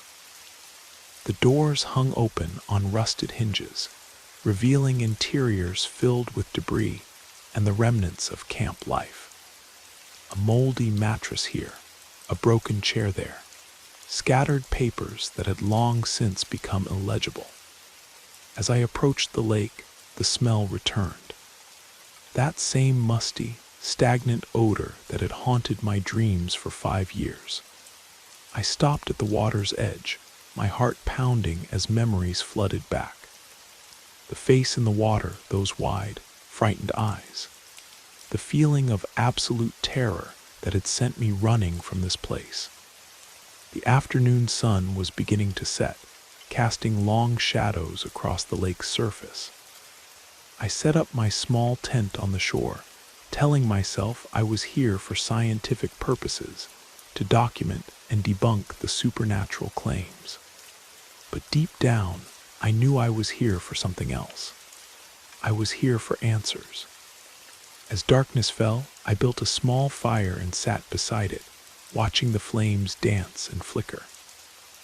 The forest around me was alive with sound, the rustle of leaves, the distant hoot of an owl, the gentle lapping of water against the shore. Normal sounds, natural sounds. Then, around midnight, everything changed. The forest fell silent, not gradually, but all at once, as if someone had thrown a switch. The wind stopped blowing, the water stopped lapping, even the crackling of my fire seemed muted. The silence was so complete, so absolute, that it felt like the world itself was holding its breath. I stood up, my senses on high alert. Something was wrong, something was coming. Then I heard it, a soft, melodic humming. A child's voice, singing a camp song I recognized from my counselor days. The tune was hauntingly beautiful, floating across the water like a lullaby. But there was something off about it, something that made my skin crawl. I turned toward the lake, and my blood ran cold. A figure was standing on the water. A small figure, no more than 4 feet tall, with long dark hair that seemed to float around her head like seaweed. She wore a simple white dress that clung to her thin frame, and her skin was pale, almost translucent in the moonlight. She was walking toward me. Her feet didn't break the surface of the water. She moved with an ethereal grace, gliding across the lake as if it were solid ground. The humming continued, growing louder as she approached, and I could see her lips moving, forming words I couldn't quite make out. I wanted to run. Every instinct in my body screamed at me to flee, to get as far away from this place as possible. But I was frozen, mesmerized by the impossible sight before me. The figure continued to approach, and as she drew closer, I could see her face more clearly. She was beautiful in a heartbreaking way. Her features were delicate, childlike, but there was something ancient in her eyes. Something that spoke of years spent in dark water, of loneliness and longing and endless waiting. When she was about 20 feet from shore, she stopped. The humming ceased, and the silence returned, more oppressive than before. She looked directly at me, and I felt her gaze pierce through my soul. "Help me," she whispered, her voice carrying across the water despite the distance. "Please help me." I tried to speak, but no words came. My throat felt dry, constricted, as if the air itself had become too thick to breathe. The figure raised her hand, reaching out toward me, and I could see the water dripping from her fingers. "I'm so cold," she continued, her voice filled with a sadness that made my heart ache. "I've been waiting so long. Please, don't leave me here." I took a step forward, drawn by her plea, but then I saw something that made me freeze in terror. The water around her feet was changing, becoming darker, more viscous, and from the depths below, other shapes were rising. Shadowy forms that moved with purpose, reaching up from the lake's murky bottom. The girl, Rebecca, I was certain now, noticed my hesitation. Her expression changed, the sadness in her eyes replaced by something else. Something hungry. "You can't leave," she said, her voice no longer pleading but commanding. "None of you can leave. We're all together now. Forever." The water around her began to churn, and the shadowy forms beneath the surface became more distinct. I could see faces now, dozens of them, all staring up at me with the same hungry expression. Men, women, children, all of them pale and translucent, all of them reaching toward the surface. I realized with growing horror that these weren't just spirits.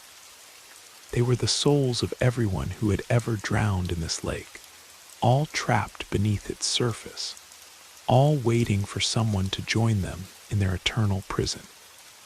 Rebecca took another step forward, and the water level began to rise.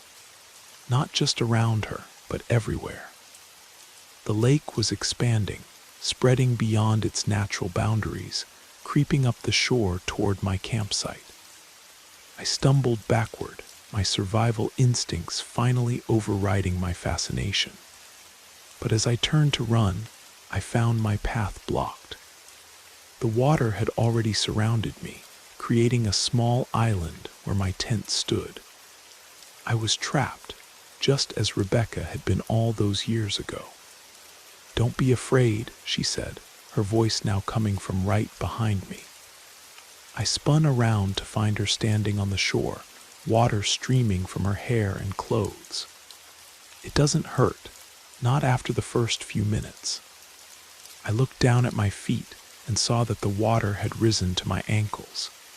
It was ice cold, so cold that it felt like burning. I tried to lift my feet, to move away from the creeping tide, but they wouldn't respond. The water seemed to have a will of its own, holding me in place. "This is what happened to me," Rebecca continued, her voice now tinged with a terrible sadness. "I was playing by the water just like you're standing there now, and then I slipped and the lake took me. But it didn't let me go. It never lets anyone go." The water rose higher, reaching my knees now. I could feel my strength ebbing away, my body becoming numb from the cold. Around me, the surface of the lake was dotted with faces, all the souls who had been claimed by these cursed waters. "Why?" I managed to whisper, my voice barely audible above the sound of the rising water. Rebecca tilted her head, considering my question. "Because it's lonely," she said simply. "The lake is lonely and it needs friends. We all need friends." The water reached my waist, and I felt myself beginning to sink. Not into the lake itself, but into something deeper, darker. A place where time had no meaning, where the only company was other trapped souls, where the only escape was to lure new victims to share in the endless isolation. I closed my eyes, accepting my fate. But then, something unexpected happened. The water stopped rising. I opened my eyes to find Rebecca staring at me with an expression of confusion. "You're different," she said, her voice uncertain. "You're not afraid anymore." She was right. The terror that had gripped me moments before had transformed into something else, understanding, perhaps, or acceptance. I looked at this ghostly child, at the pain and loneliness in her eyes, and I felt something I hadn't expected. Compassion. "You don't want to hurt people," I said, my voice steady despite the circumstances. "You're just scared and alone." Rebecca's expression crumpled, and for a moment she looked like nothing more than a lost child. "I didn't mean to," she whispered. "I just wanted someone to play with, someone to talk to. It's been so quiet here for so long." The water around me began to recede, and I felt the pressure on my legs ease. The faces beneath the surface were fading, becoming less distinct, as if they were sinking back into the depths. "What if I promised to visit?" I said, taking a careful step toward her. "What if I promised to come back and talk to you, so you wouldn't be alone?" Rebecca's eyes widened with hope. "You would do that? You wouldn't forget about me?" "I won't forget," I promised. "But you have to let the others go, all of them. They don't belong here." For a long moment she considered this. Then slowly she nodded. "Okay," she said, "but you have to promise, you have to come back. I promise." The water continued to recede, returning to its natural boundaries. The faces beneath the surface disappeared entirely, and I felt a strange sense of peace settle over the lake. Rebecca began to fade as well, becoming more and more translucent until she was barely visible. "Don't forget," she whispered, her voice barely audible now. "Please don't forget." And then she was gone, leaving me standing alone on the shore. The natural sounds of the forest returned, the rustle of leaves, the call of night birds, the gentle lapping of water against the shore. But the oppressive feeling of dread was gone, replaced by something lighter, more hopeful.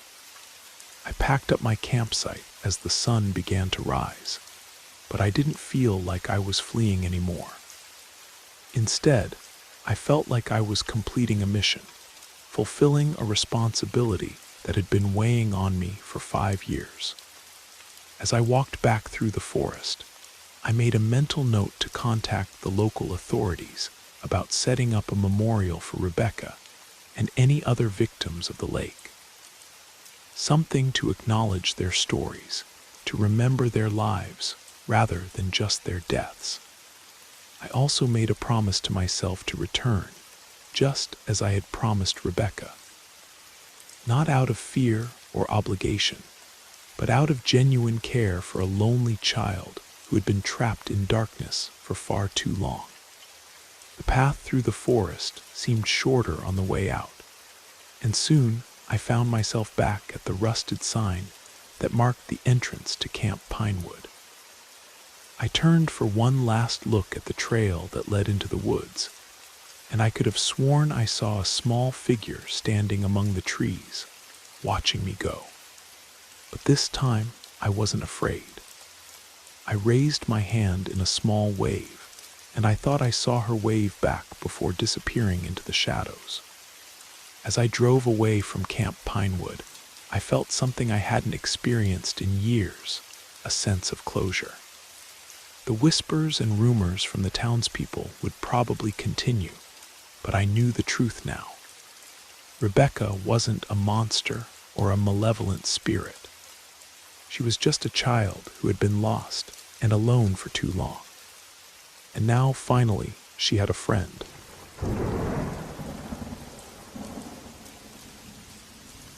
Have you ever felt like something was watching you? The question drifted through the evening air like sea mist. The sun had begun its descent behind the harbor, painting the sky in shades of amber and crimson. I stood at the corner of Ocean Drive and Marina Street, where the old coastal road met the newer part of town. The salt-tinged breeze carried the distant cry of seagulls, but beneath it lay an unsettling quiet that made my skin crawl. My name is Marcus, and I've spent the last 5 years as curator of the Maritime Heritage Museum. Most folks would call me ordinary, a quiet man who found comfort among old ship's wheels and weathered maps. But there were things about this coastal town that ran deeper than tourist brochures suggested. Things that had been whispering my name since childhood, when I'd wake to the sound of waves that shouldn't exist so far from my bedroom window. As I leaned against the old street lamp, a sound cut through the twilight silence, a low, rhythmic creaking, like the rigging of a ship swaying in harbor. I turned my head, scanning the empty street. No boats were visible from here, and the marina lay 3 blocks away. I shook my head, trying to dismiss it as wind through the power lines. But the knot in my stomach tightened with each passing second. The streetlight flickered above me, casting dancing shadows that seemed to move independently of the lamp's sway. I glanced around nervously, my eyes sweeping over the Victorian houses that lined the street. During the day, they looked charming with their painted shutters and widows' walks. Now, as darkness crept in, they seemed to lean inward, as if listening to secrets carried on the night wind. I could hear my heartbeat now, each thud echoing in my ears like a ship's bell in fog. The air had grown thick with an unusual scent, salt and seaweed, yes, but something else. Something metallic and cold, like the inside of an old ship's hull. I wrinkled my nose, trying to place the smell, but it triggered memories I'd rather keep buried.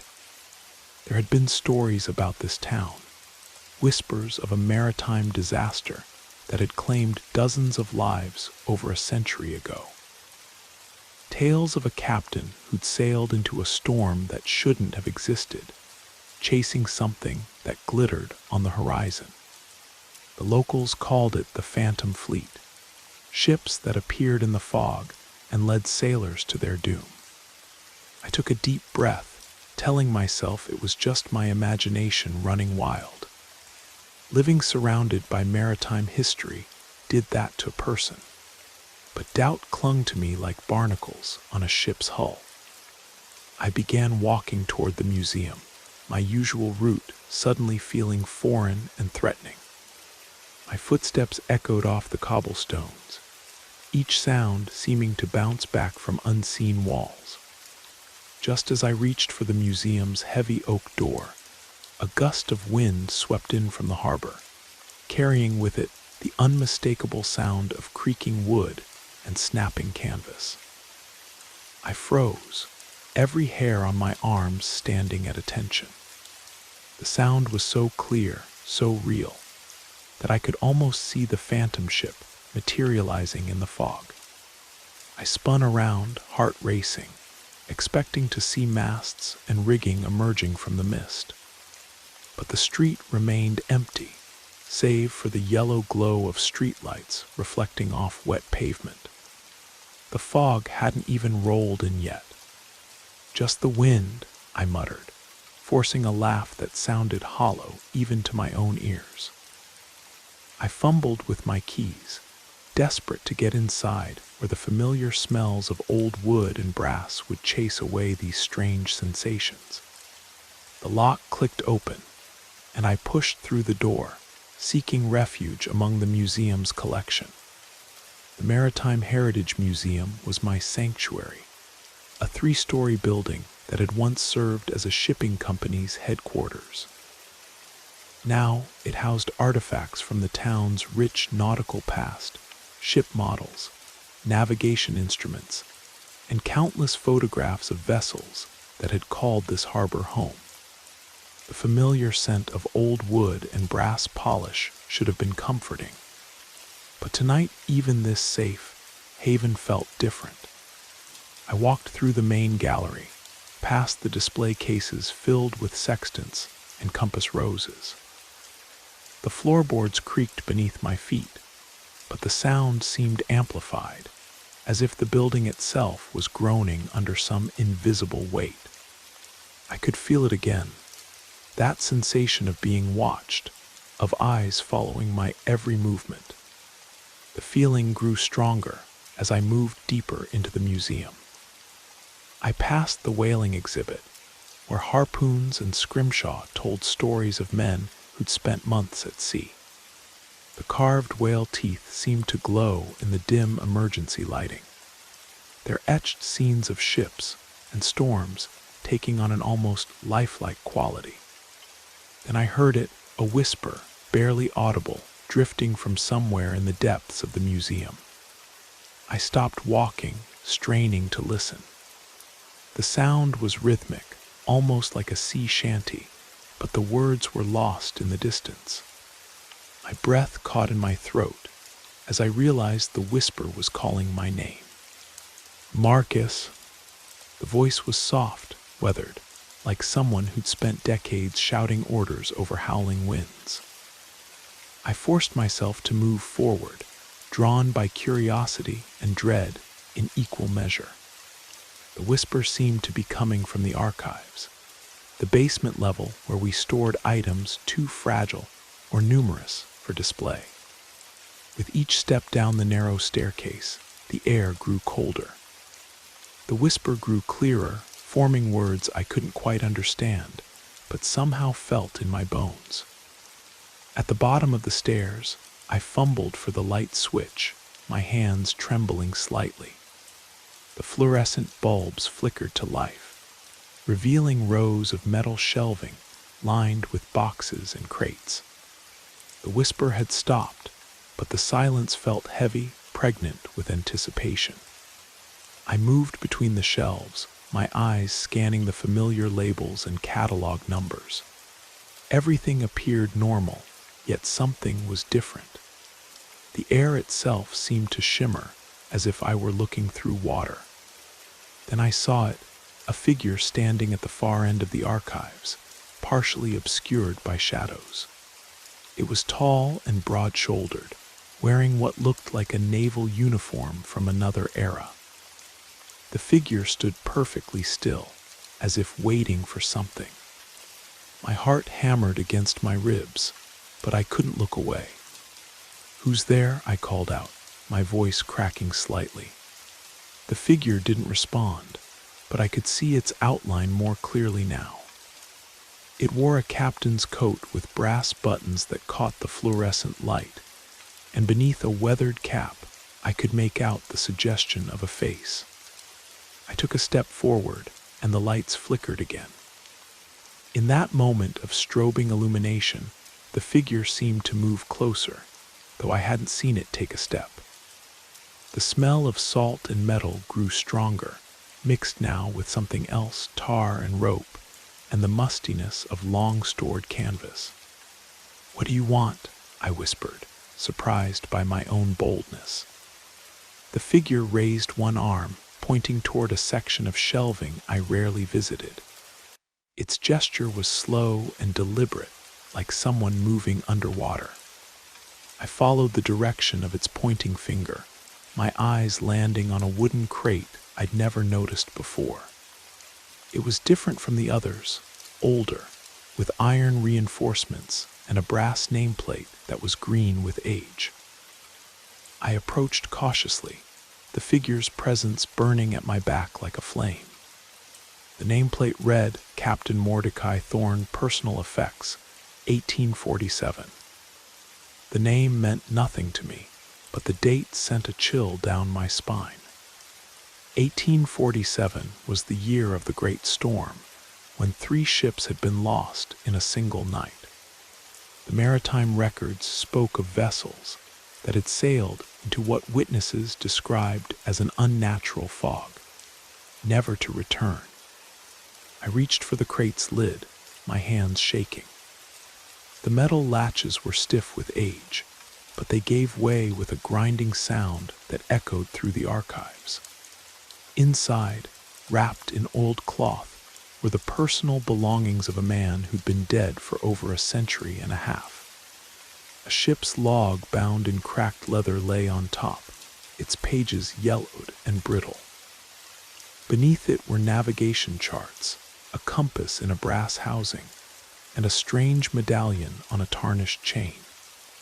But it was the photograph that made me gasp, a daguerreotype of a man in a captain's uniform, his face serious and weathered, his eyes holding depths I couldn't fathom. The face was identical to the figure standing behind me. I spun around, but the archives were empty. The fluorescent lights hummed overhead, casting their harsh glow over ordinary shelves and boxes. But the smell of the sea remained, and I could swear I heard the distant sound of waves against a hull. With trembling hands, I lifted the ship's log from the crate. The leather cover was soft with age, and the pages crackled as I opened it. The entries were written in a bold, flowing script, recording the final voyage of a vessel called the Siren's Call. Day 14 at sea, one entry read. The compass spins wildly, and the stars refuse to hold their positions. My crew speaks of lights beneath the waves, of voices calling from the depths. I fear we have sailed into waters not meant for mortal men. I flipped through more pages, each entry growing more desperate than the last. Captain Thorne wrote of storms that came from cloudless skies, of whirlpools that appeared and vanished without warning, of crew members who claimed to see their own faces reflected in the water, beckoning them to dive beneath the waves. The final entry was dated 3 days before the great storm was recorded in the town's official records. The thing that hunts us draws near. I can feel its presence in the fog that follows our wake. It wants something from me, something I cannot give. If God wills it, I shall return to harbor and destroy what should never have been found. But if I fail, may others learn from my folly and keep the doorway sealed. A loud crash echoed through the museum above, the sound of something heavy striking wood. I jumped, the log slipping from my hands and hitting the floor with a dull thud. My heart raced as I realized the sound had come from the main gallery, directly above the archives. I grabbed the log and hurried toward the stairs, my mind racing. The museum was supposed to be empty except for me. The security system would have alerted me if someone had entered. Unless, of course, whatever was making the noise wasn't someone at all. The stairs creaked under my weight as I climbed back to the main level. The emergency lighting cast long shadows between the exhibits, and every familiar shape seemed transformed into something threatening. I paused at the top of the stairs, listening. The silence was complete now, but it felt different, expectant, like the moment before a storm breaks. I made my way through the galleries, checking each room as I passed. The whaling exhibit was undisturbed, the ship models still in their cases. But when I reached the main hall, I found the source of the crash. The large display case that housed our collection of maritime paintings had been shattered, its glass scattered across the floor like frozen tears. But the paintings themselves were untouched. Instead, they seemed to glow with an inner light, their scenes of ships and storms more vivid than I'd ever seen them. One painting in particular drew my attention, a depiction of the harbor during the great storm, with 3 ships being pulled into a maelstrom of unnatural fog. As I stared at the painting, the fog seemed to move, swirling across the canvas like a living thing. Within its depths, I could make out shapes, not just ships, but figures standing on their decks, their faces turned toward something beyond the frame. One figure stood apart from the others, taller and more distinct. Even in the painting's stylized form, I recognized the face of Captain Thorn. "You see it too." The voice came from behind me, calm and measured. I spun around to find an elderly woman standing in the doorway, her silver hair pulled back in a neat bun. She wore a thick wool coat despite the warm evening, and her eyes held the same depth I'd seen in the photograph of Captain Thorn. "I'm sorry, but the museum is closed," I said, trying to keep my voice steady. "How did you get in?" She smiled, an expression that was both kind and sad. "I've been coming here for longer than you might think, Marcus. My name is Elizabeth Hawthorne. I'm the town historian, and I've been waiting for someone like you to arrive." "Someone like me. Someone who can see beyond the veil," she said, stepping into the room. Her footsteps made no sound on the broken glass. "Someone who can help us finish what Captain Thorn started." I clutched the ship's log tighter, feeling its weight like an anchor. "You know about the captain." "I know about many things," Elizabeth replied. "I know about the Phantom Fleet, about the doorway that should never have been opened, and about the price our town has paid for over a century and a half. But most importantly, I know that you're the key to setting things right."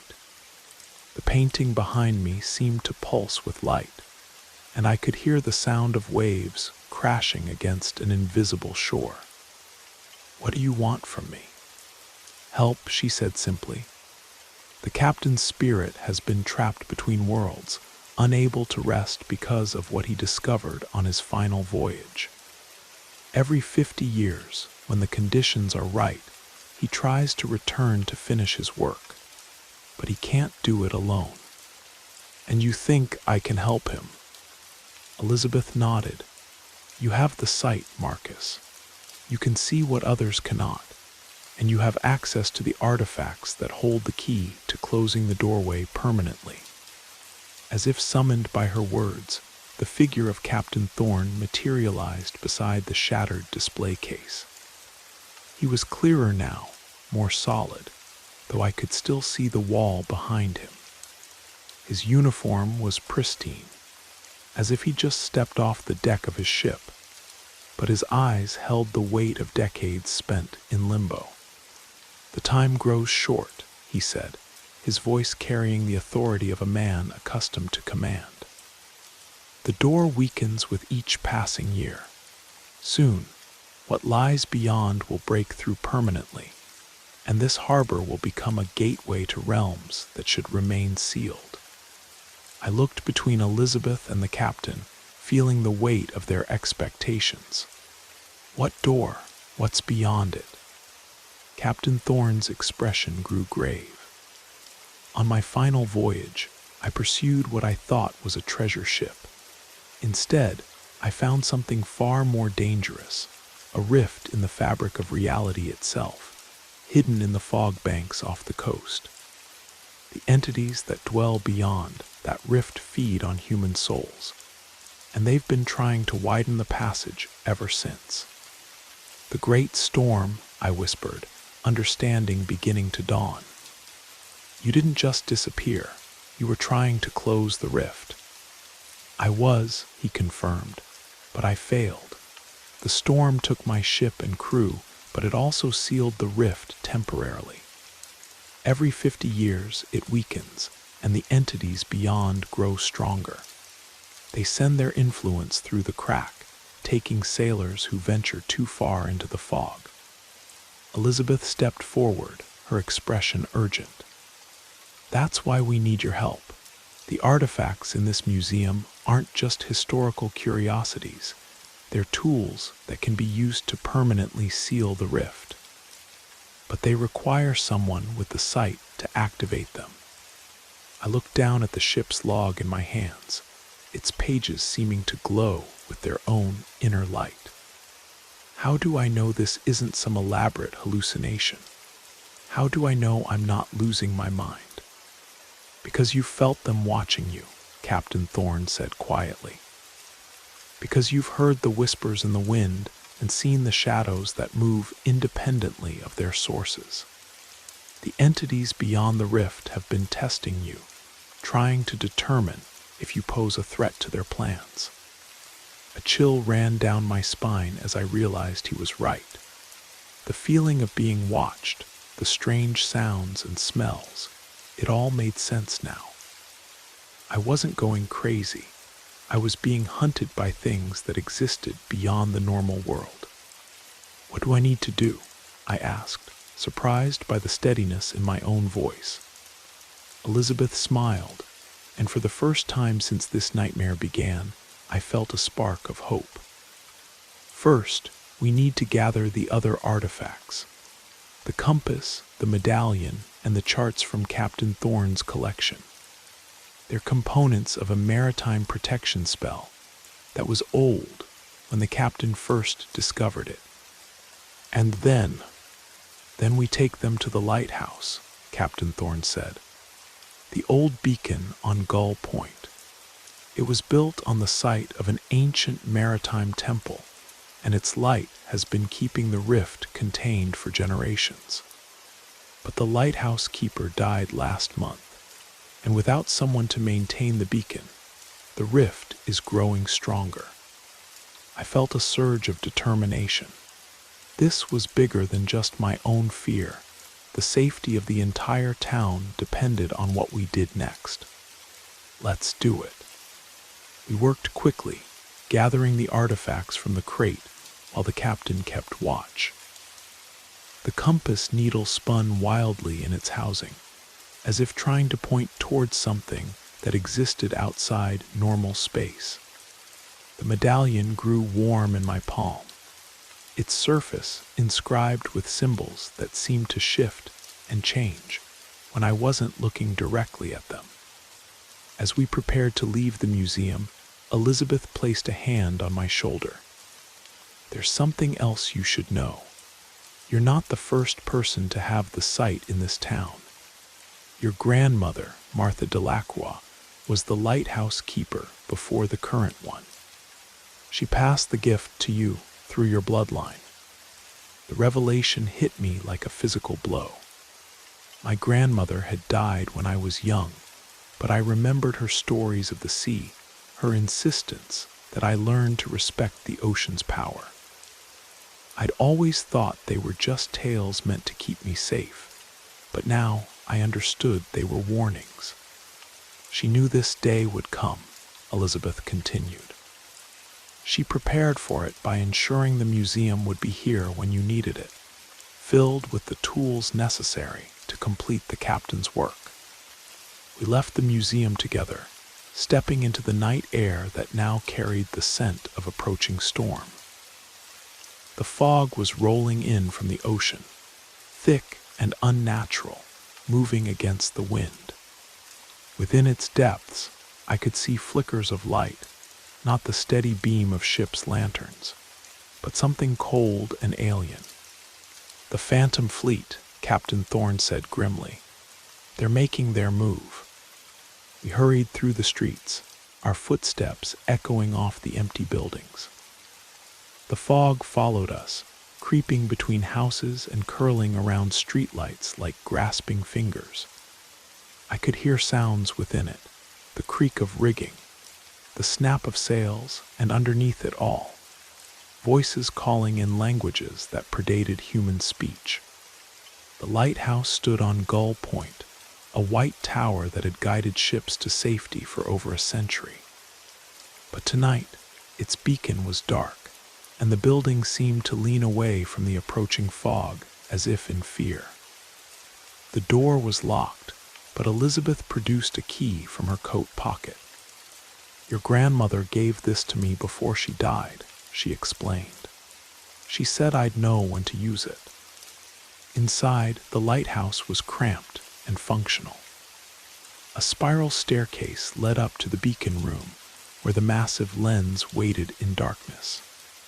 The air was thick with dust and the lingering scent of whale oil, though the light had been converted to electricity decades ago.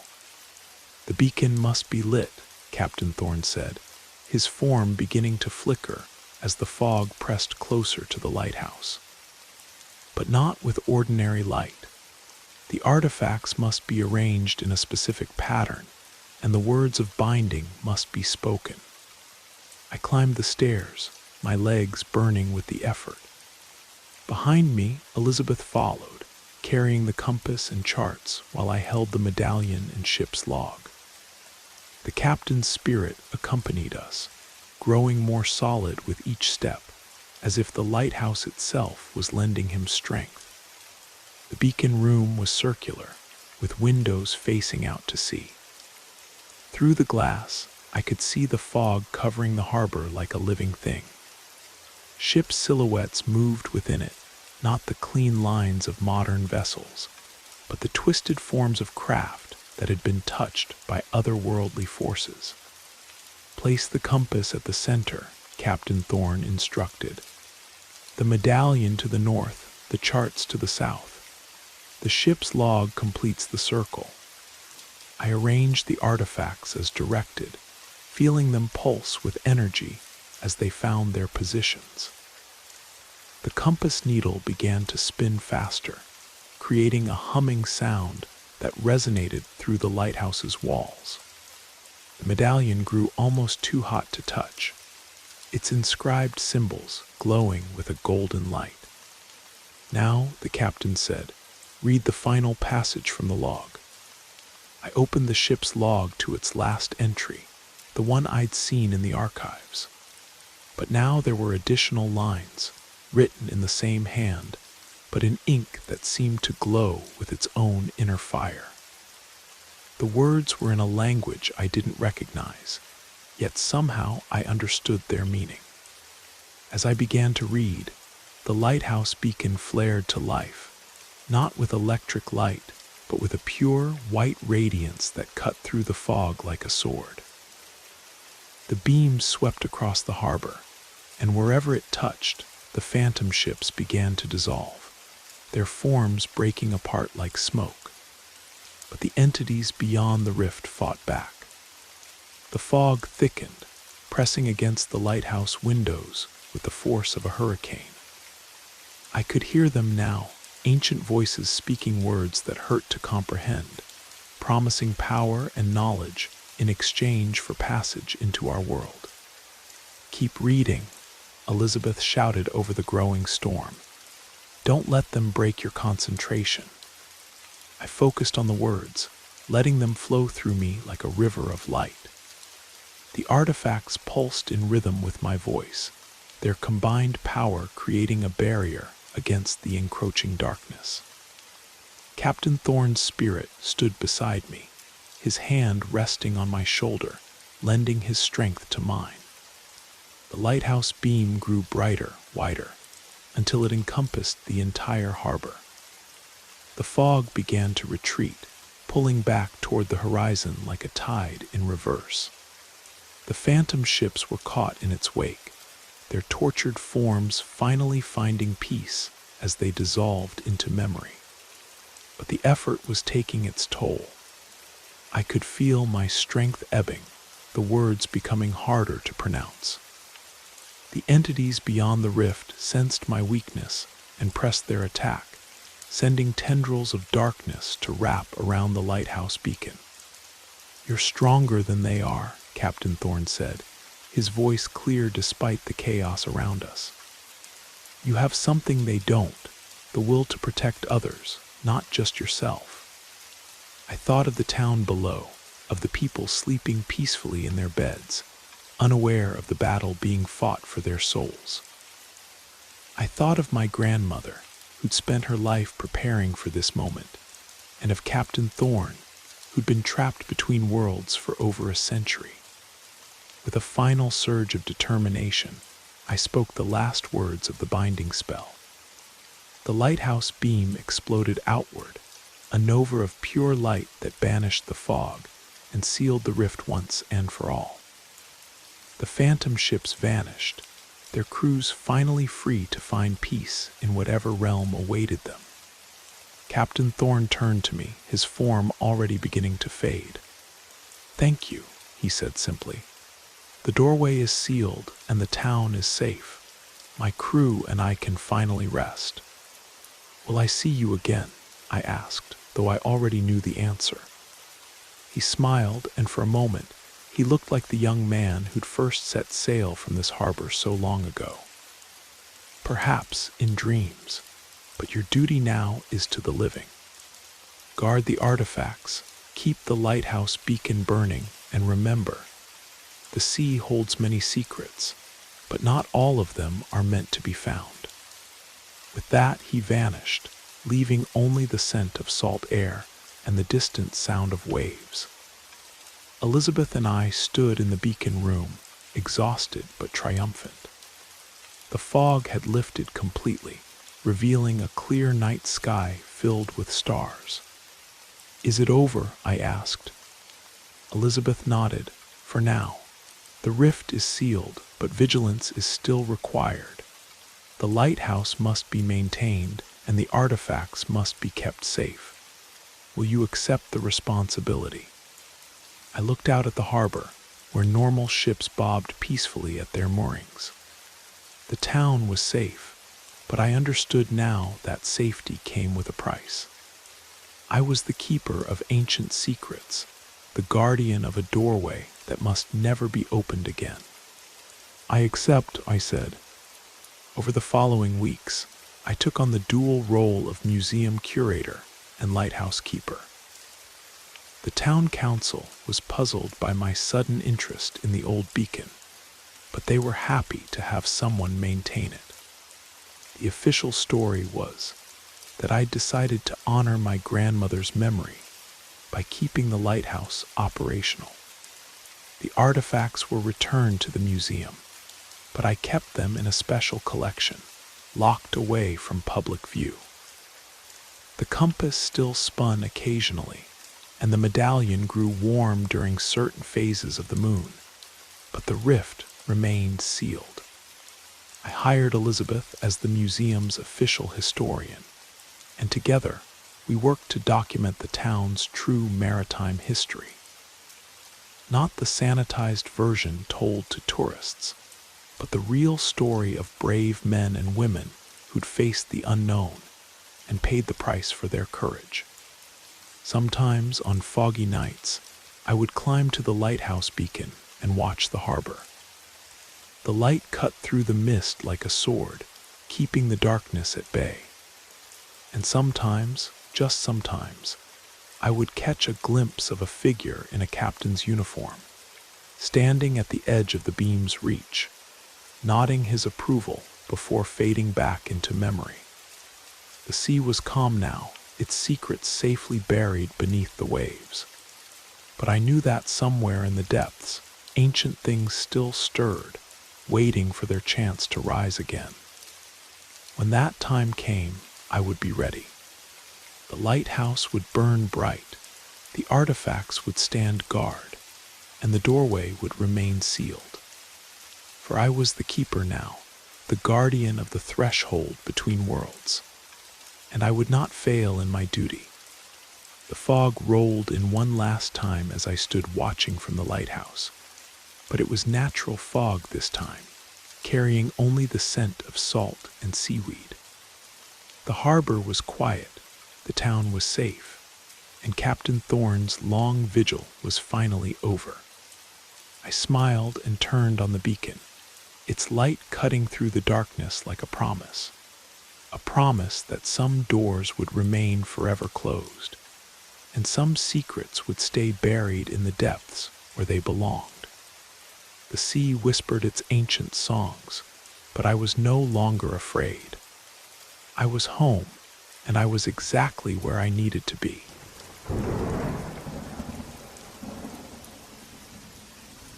What happens when the ghosts of industrial corruption come back to haunt the living? In a rust-belt town, where the echoes of hammering steel still ring through empty streets, I found myself standing before the towering gates of the abandoned Riverside steel mill.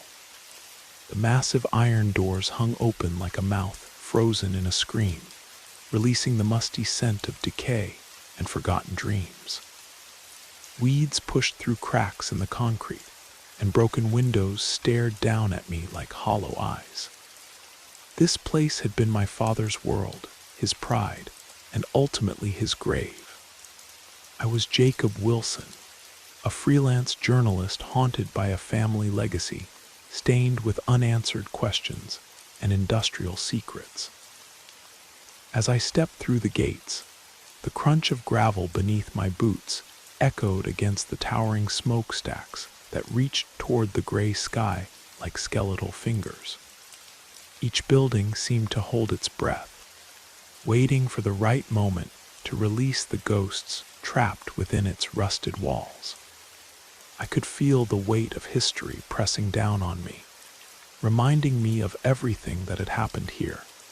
The long shifts, the dangerous conditions, and the day everything went wrong.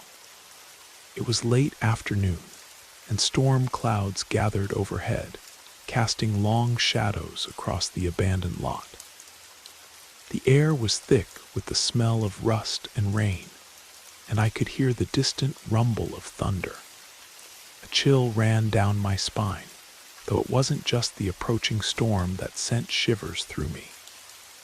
It was the lingering sense of something wrong, something deliberately hidden.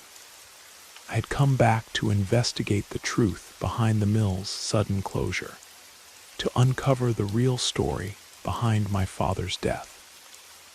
But with each step deeper into the industrial wasteland, the familiar began to twist into something sinister.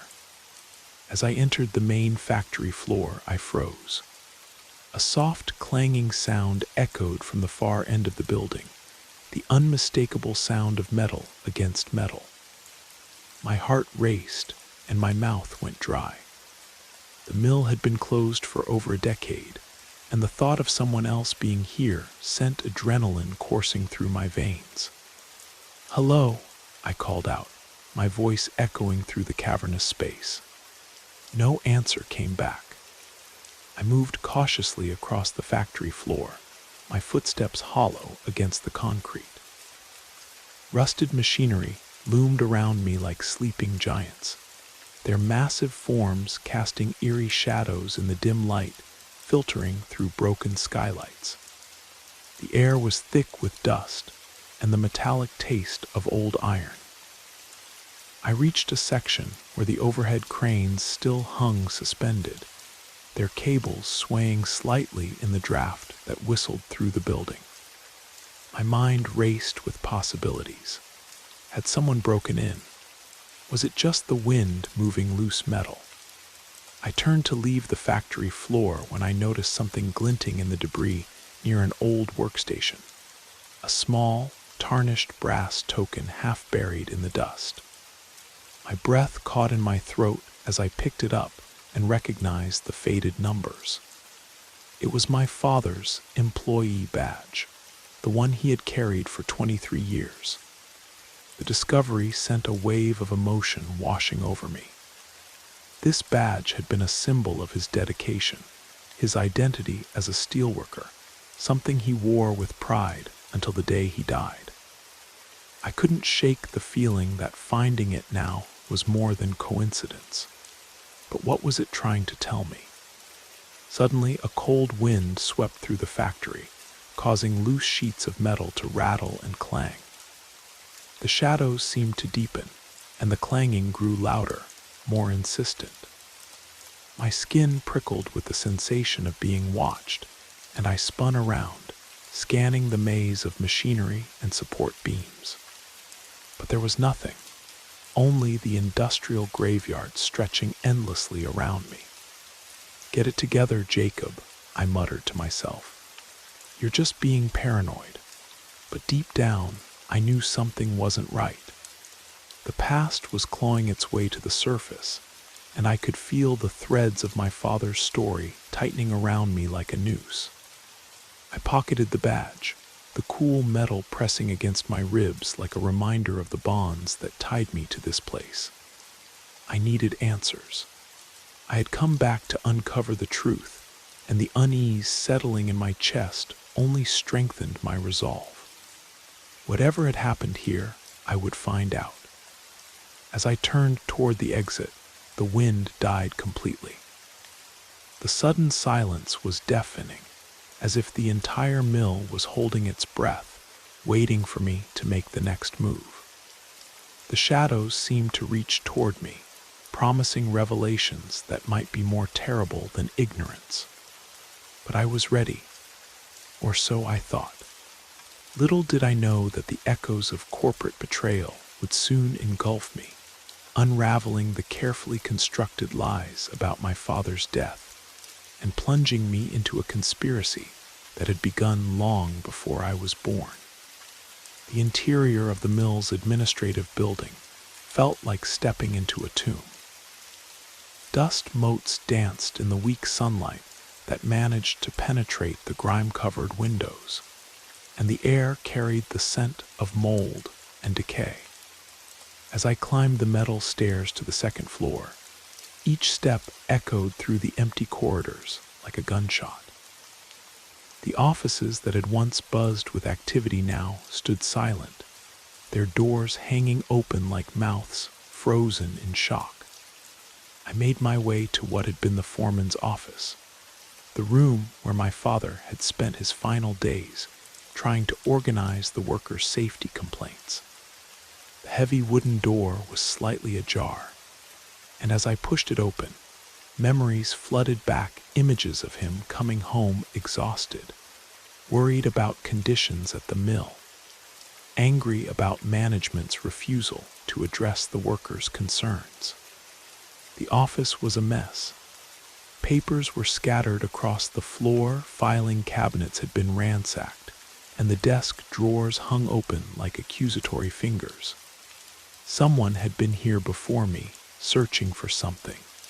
But what? I sank into the old leather chair behind the desk, the same chair where my father had probably sat during his last meeting with management. The leather was cracked and worn, and the springs creaked under my weight. I closed my eyes for a moment, trying to imagine what his final days had been like, what he had discovered that made him so determined to fight. When I opened my eyes, I noticed something the previous searchers had missed, a small gap between the desk and the wall where a manila folder had slipped down and become wedged. I reached for it, my heart pounding as I pulled it free. The folder was labeled "Safety Violations, Confidential," in my father's careful handwriting.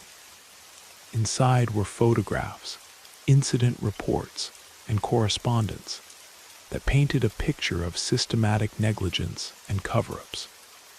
Workers had been exposed to toxic chemicals.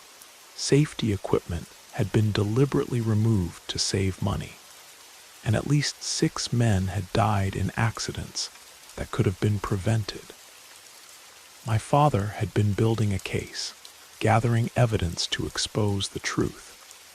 The final document in the folder was a letter addressed to the State Labor Board, dated just 3 days before my father's death. It detailed everything: the unsafe conditions, the management's refusal to act, and the threats he had received from company executives. At the bottom, in his own handwriting, was a note: "If anything happens to me, Jacob needs to know the truth. Dominic Graves cannot be allowed to continue." The name hit me like a physical blow. Dominic Graves. I had heard it whispered in conversations that stopped when I entered the room, seen it in old newspaper clippings about the mill's closure. He had been the plant manager during the final years, the man who had implemented the cost-cutting measures that had made the mill so dangerous. My hands shook as I reached for my phone to call my brother Michael. We hadn't spoken much since the funeral, but he was the only family I had left, the only one who might understand what I was going through. "Jacob," his voice was cautious, tinged with surprise. "Michael, I'm at the mill. I found something about Dad's death." There was a long pause. "What kind of something?" evidence, documents that show the mill was deliberately unsafe. And there's a name, Dominic Graves. Dad was going to expose him. Michael's sharp intake of breath was audible even over the phone. Jacob, you need to be careful. There are people who won't want that information coming to light. What do you mean? Do you know something about this?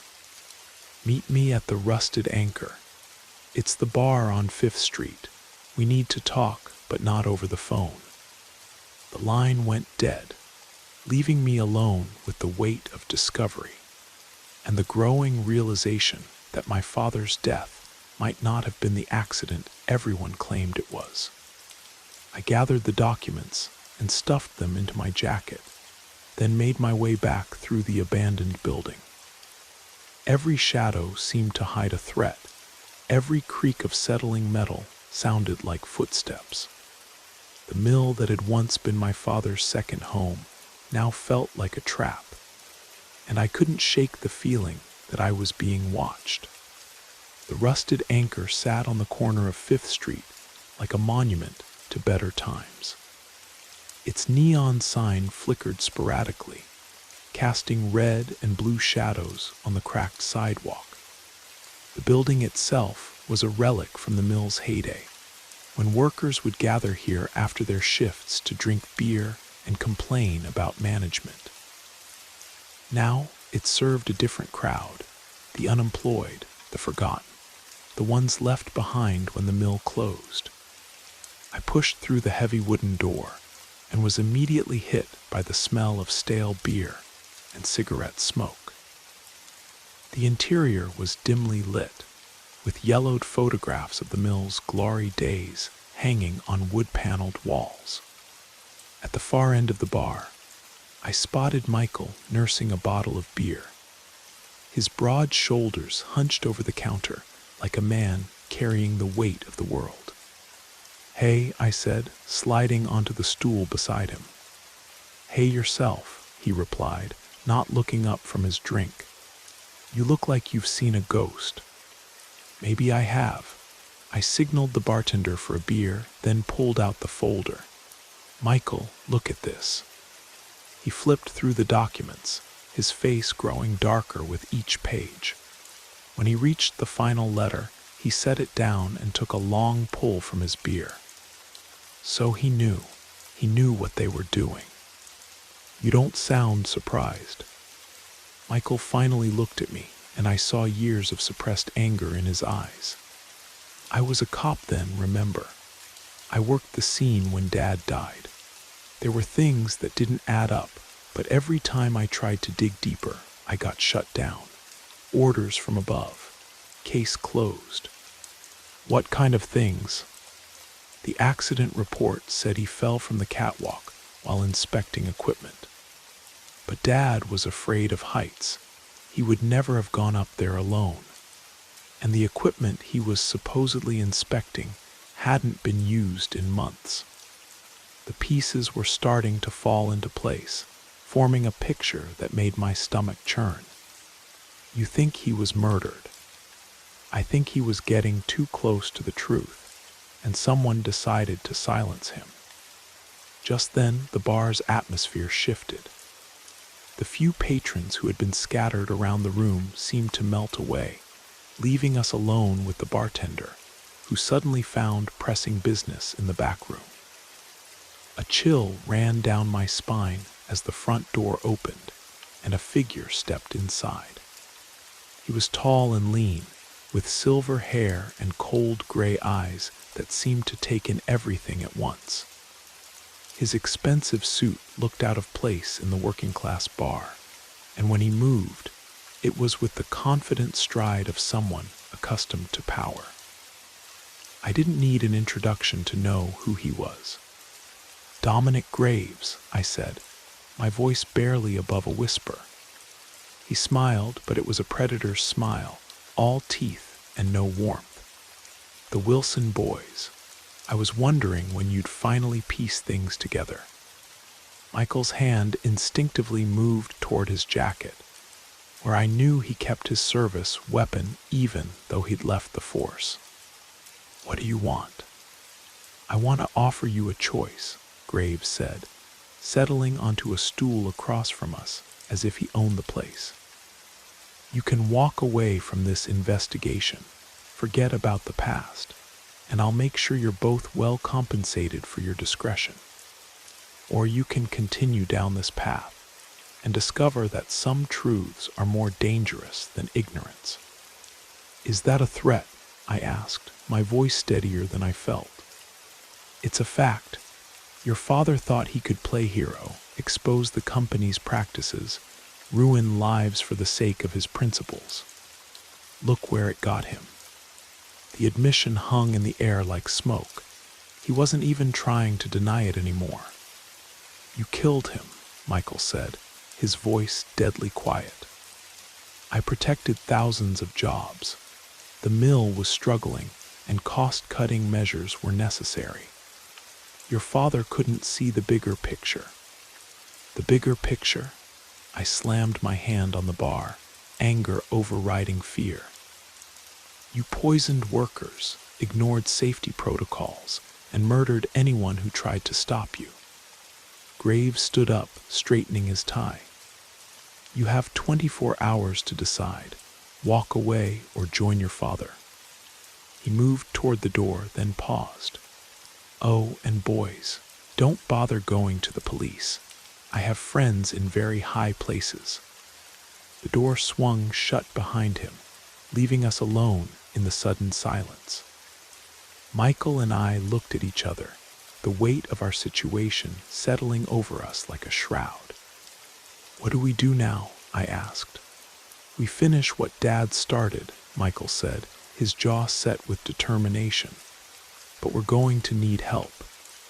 "What kind of help?" "The kind that doesn't play by the rules." As we sat in the flickering light of the bar's neon sign, I realized that our quest for truth had evolved into something much more dangerous. We weren't just investigating anymore, we were at war. And in war, the first casualty is always innocence. The next morning found us in a part of town that maps forgot to mention. The buildings here were older, shorter, and seemed to lean into each other like conspirators sharing secrets. Michael led me down a narrow alley that smelled of garbage and broken dreams, stopping at a door marked only with a faded number 7. "Who are we seeing?" I asked as he knocked in a pattern that seemed rehearsed. "Someone who helped me out when I was still carrying a badge. Someone who knows how to find information that others want hidden." The door opened to reveal a woman in her 50s, with silver-streaked hair and intelligent eyes that seemed to catalog everything about us in seconds. She wore a simple sweater and jeans, but something in her bearing suggested she was far from ordinary. "Michael Wilson," she said, stepping aside to let us enter. "I wondered when you'd come calling." "Hello, Rita. This is my brother Jacob." Rita's apartment was a study in organized chaos. Computer monitors covered one wall, their screens displaying scrolling data feeds and news websites. Stacks of newspapers and magazines created small mountains on every available surface, and a police scanner crackled quietly in the corner. "I heard about your father," Rita said, gesturing for us to sit on a worn couch. "Good man. Too good for his own good, as it turned out." "You knew him?" I asked. "I knew everyone at the mill. I used to work there in the office. Did the books, processed the payroll, kept track of the safety reports." Her expression darkened. "I also kept track of what they didn't want tracked." Michael leaned forward. "What do you mean?" "I mean I have copies of everything. Every safety violation that was covered up, every bribe that was paid, every threat that was made. I've been collecting evidence for years, waiting for the right moment to use it." "Why wait?" I asked. Why not expose it yourself? Rita laughed, but there was no humor in it. Because I'm a 60-year-old former bookkeeper with no connections and no platform. Who's going to listen to me? But a journalist, that's different. A journalist with a personal stake in the story, that's something people will pay attention to. She moved to one of the computers and began typing. Dominic Graves isn't just a former plant manager. He's part of a network that's been systematically destroying evidence of industrial accidents across the Midwest. When a mill or factory becomes too dangerous to operate safely, they don't fix it. They cover it up until they can shut it down and move operations overseas. The screen filled with documents, safety reports, financial records, correspondence between executives. It was enough evidence to put Graves and his associates away for decades. "Why are you helping us?" Michael asked. "Because your father was the only person in management who ever treated the workers like human beings. Because I'm tired of watching good people die for profit margins. And because I'm old enough that I don't care what happens to me anymore." I studied the documents, feeling the weight of responsibility settling on my shoulders. This wasn't just about my father anymore. It was about justice for every worker who had been poisoned, injured, or killed in the name of corporate profits. "What do we do with this?" I asked. "You write the story of your life," Rita said. "But first, you need to be prepared. Graves won't stop at threats once he realizes what you have." As if summoned by her words, the police scanner crackled to life. "All units, be advised. We have reports of a break-in at the Riverside Steel Mill. Possible vandalism and theft of company property." Michael and I exchanged glances. "They're trying to get us arrested," he said. "More than that," Rita replied, her face grim. "They're trying to discredit you before your story comes out. Classic move, paint you as criminals, and suddenly everything you say becomes suspect. The trap was closing around us, but we weren't helpless. We had the evidence, we had the truth, and we had each other. The question was whether it would be enough to survive what was coming." "There's something else," Rita said, moving to a filing cabinet. "Something I've been saving for the right moment." She pulled out a small digital recorder, its red light blinking steadily. "I've been wearing this to work for the past 3 years. It's voice-activated, records everything, including a conversation I had with Graves the day before your father died." My heart hammered as she pressed play. Graves' voice filled the room, cold and calculating. "The Wilson problem needs to be resolved. He's got enough evidence to shut us down, and he's not backing off. Make it look like an accident. These things happen in industrial settings." The recording continued for several more minutes, detailing the plan to kill my father and make it look like a workplace accident. It was everything we needed to prove murder, but it also made us targets. "We need to get this to the FBI," Michael said. "Not yet," Rita replied. "First, we need to make sure it can't be suppressed. We need to get the story out publicly, create enough noise that it can't be covered up." She was right. In a few hours, Jacob Wilson, the freelance journalist, would become Jacob Wilson, the target.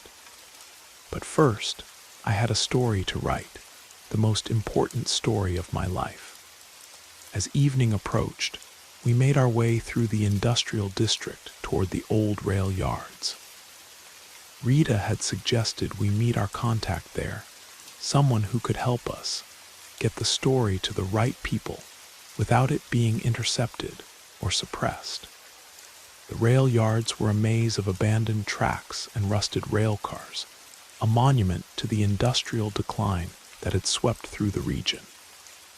Weeds grew between the ties, and the air was thick with the smell of creosote and decay.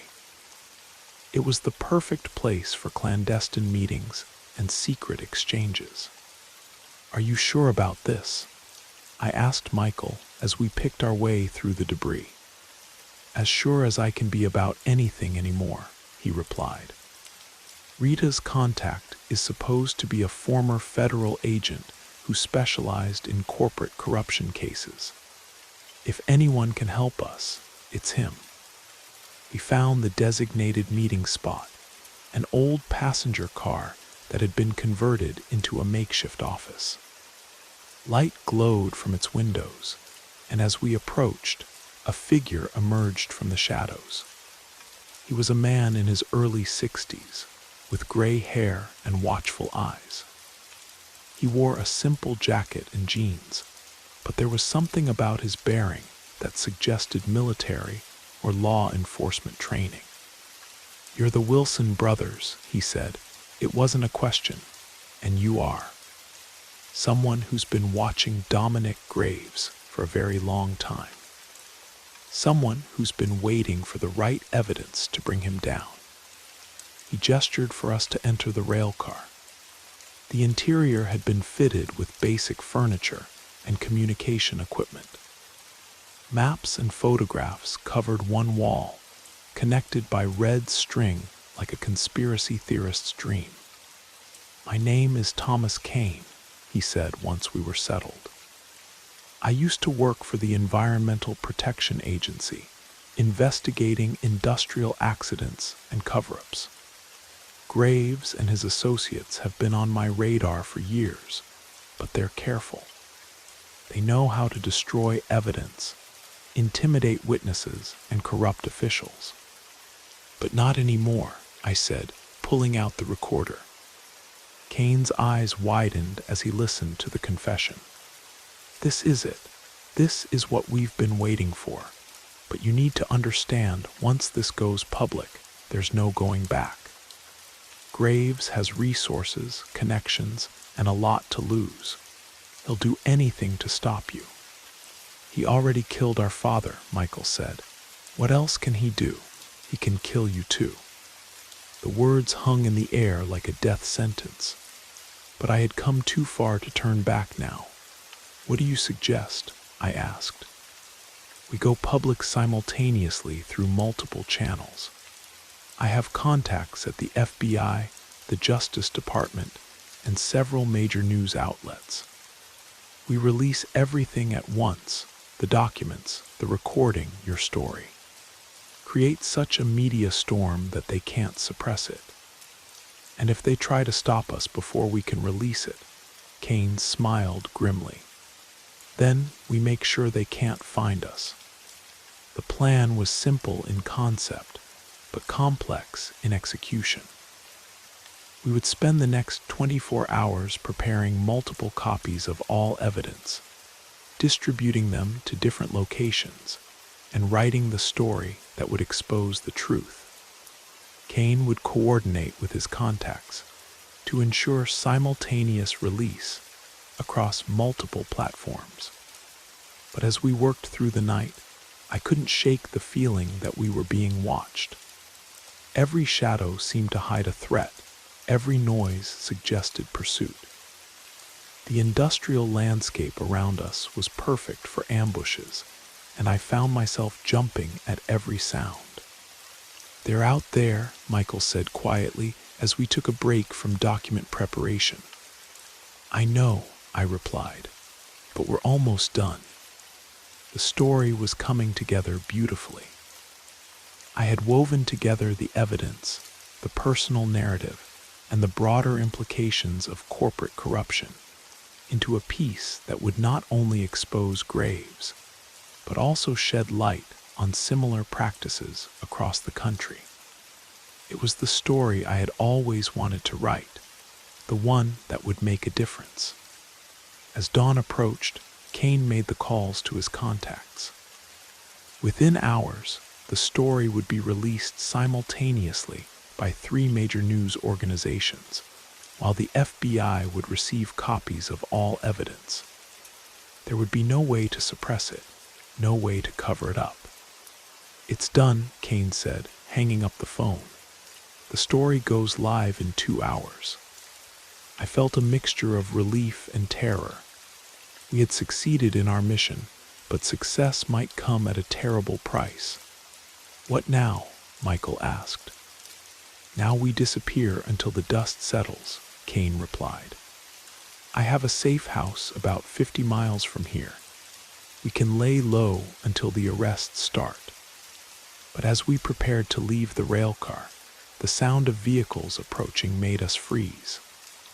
Multiple engines, moving fast, getting closer.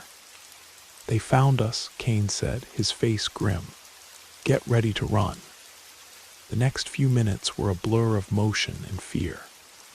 We grabbed the essential evidence and fled into the maze of rail cars and abandoned equipment.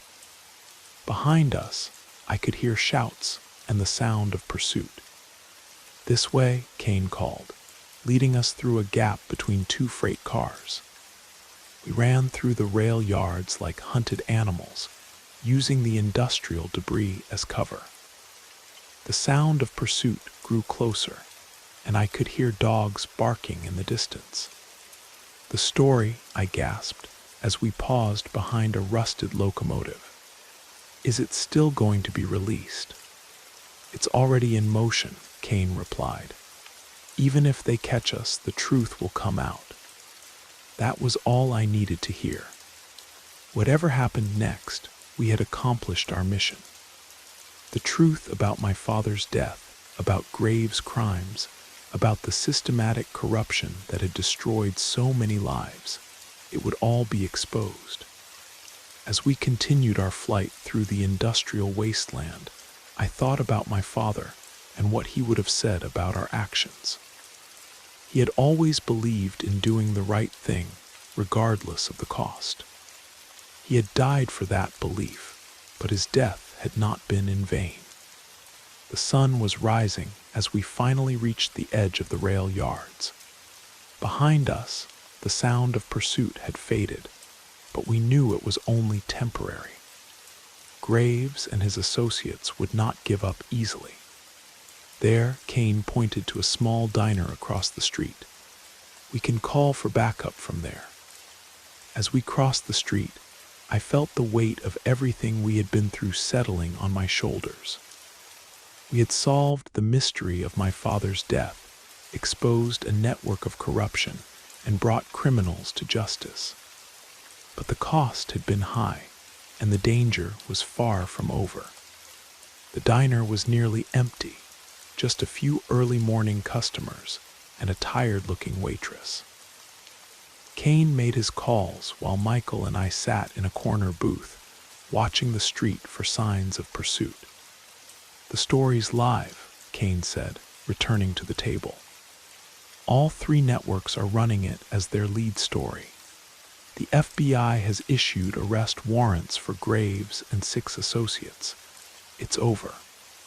I felt a surge of relief mixed with exhaustion. We had done it. We had exposed the truth and brought justice for my father's death. But as I looked out the window at the industrial landscape that had shaped our lives, I knew that the real work was just beginning. The story would create ripples that would spread far beyond our small town.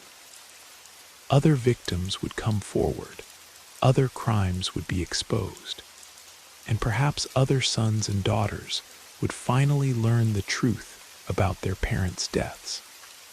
As the morning news played on the diner's television, showing footage of Graves being arrested at his suburban home, I thought about the circular nature of justice.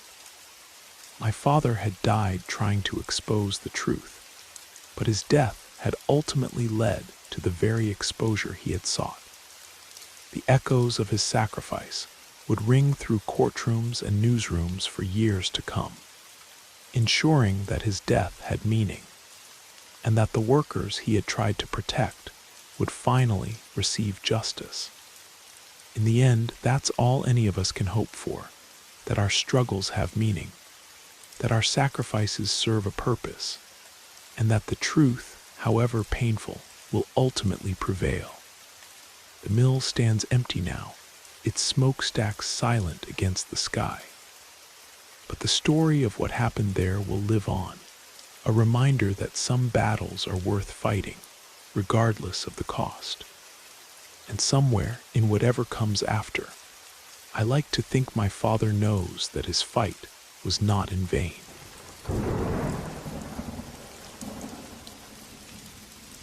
What if the stories are true?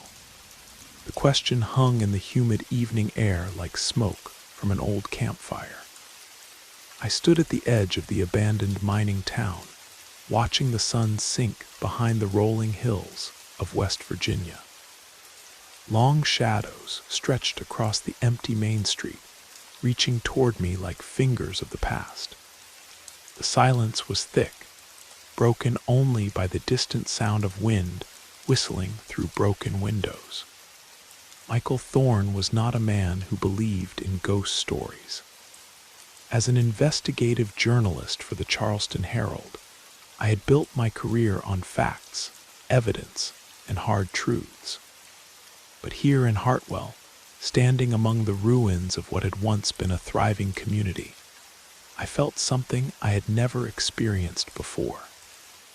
Fear. Not the rational fear of dangerous situations I had faced in war zones or corrupt boardrooms, but something deeper, more primal. 3 months ago, I had received a letter from Margaret Winters, an elderly woman from the neighboring town of Millbrook. She claimed that people were disappearing near the old Hartwell mine, vanishing without a trace in the dead of night. The local authorities dismissed her concerns, calling them the ramblings of a lonely widow. But something in her handwriting, the desperate way she had pressed her pen to paper, convinced me to investigate. The town had been abandoned since 1973, when the mine collapsed, killing 47 workers in a single catastrophic moment. The survivors had packed up and left, unable to bear the weight of their loss. Now, 50 years later, nature was reclaiming what humanity had built. Vines crawled up the sides of weathered buildings, and weeds pushed through cracks in the asphalt. I pulled my jacket tighter against the evening chill and began walking down Main Street. My footsteps echoed off the empty storefronts, each one a reminder of lives interrupted. The old general store still had its sign hanging crooked above the door. The barbershop's red and white pole had faded to pink and gray. Everything felt frozen in time, as if the town were holding its breath. As I approached the mine entrance at the far end of town, I noticed something that made my skin crawl. Footprints. Not the boots of hikers or the sneakers of curious teenagers, but bare feet. Human feet, but wrong somehow. The impressions were too deep, as if made by someone carrying impossible weight. And they were everywhere, crisscrossing the ground in chaotic patterns that hurt to look at. A sound made me freeze. A low moan, barely audible, drifting from the direction of the mine shaft. I told myself it was just wind through the metal framework, but my heart knew better. The sound was filled with anguish, with longing, with something that might have once been human. I reached into my backpack and pulled out my flashlight, its beam cutting through the gathering darkness. The mine entrance yawned before me like a mouth, supported by rotting timber and rusted steel. Warning signs in faded red paint proclaimed danger, but they seemed quaint now, inadequate for whatever lurked in the depths below.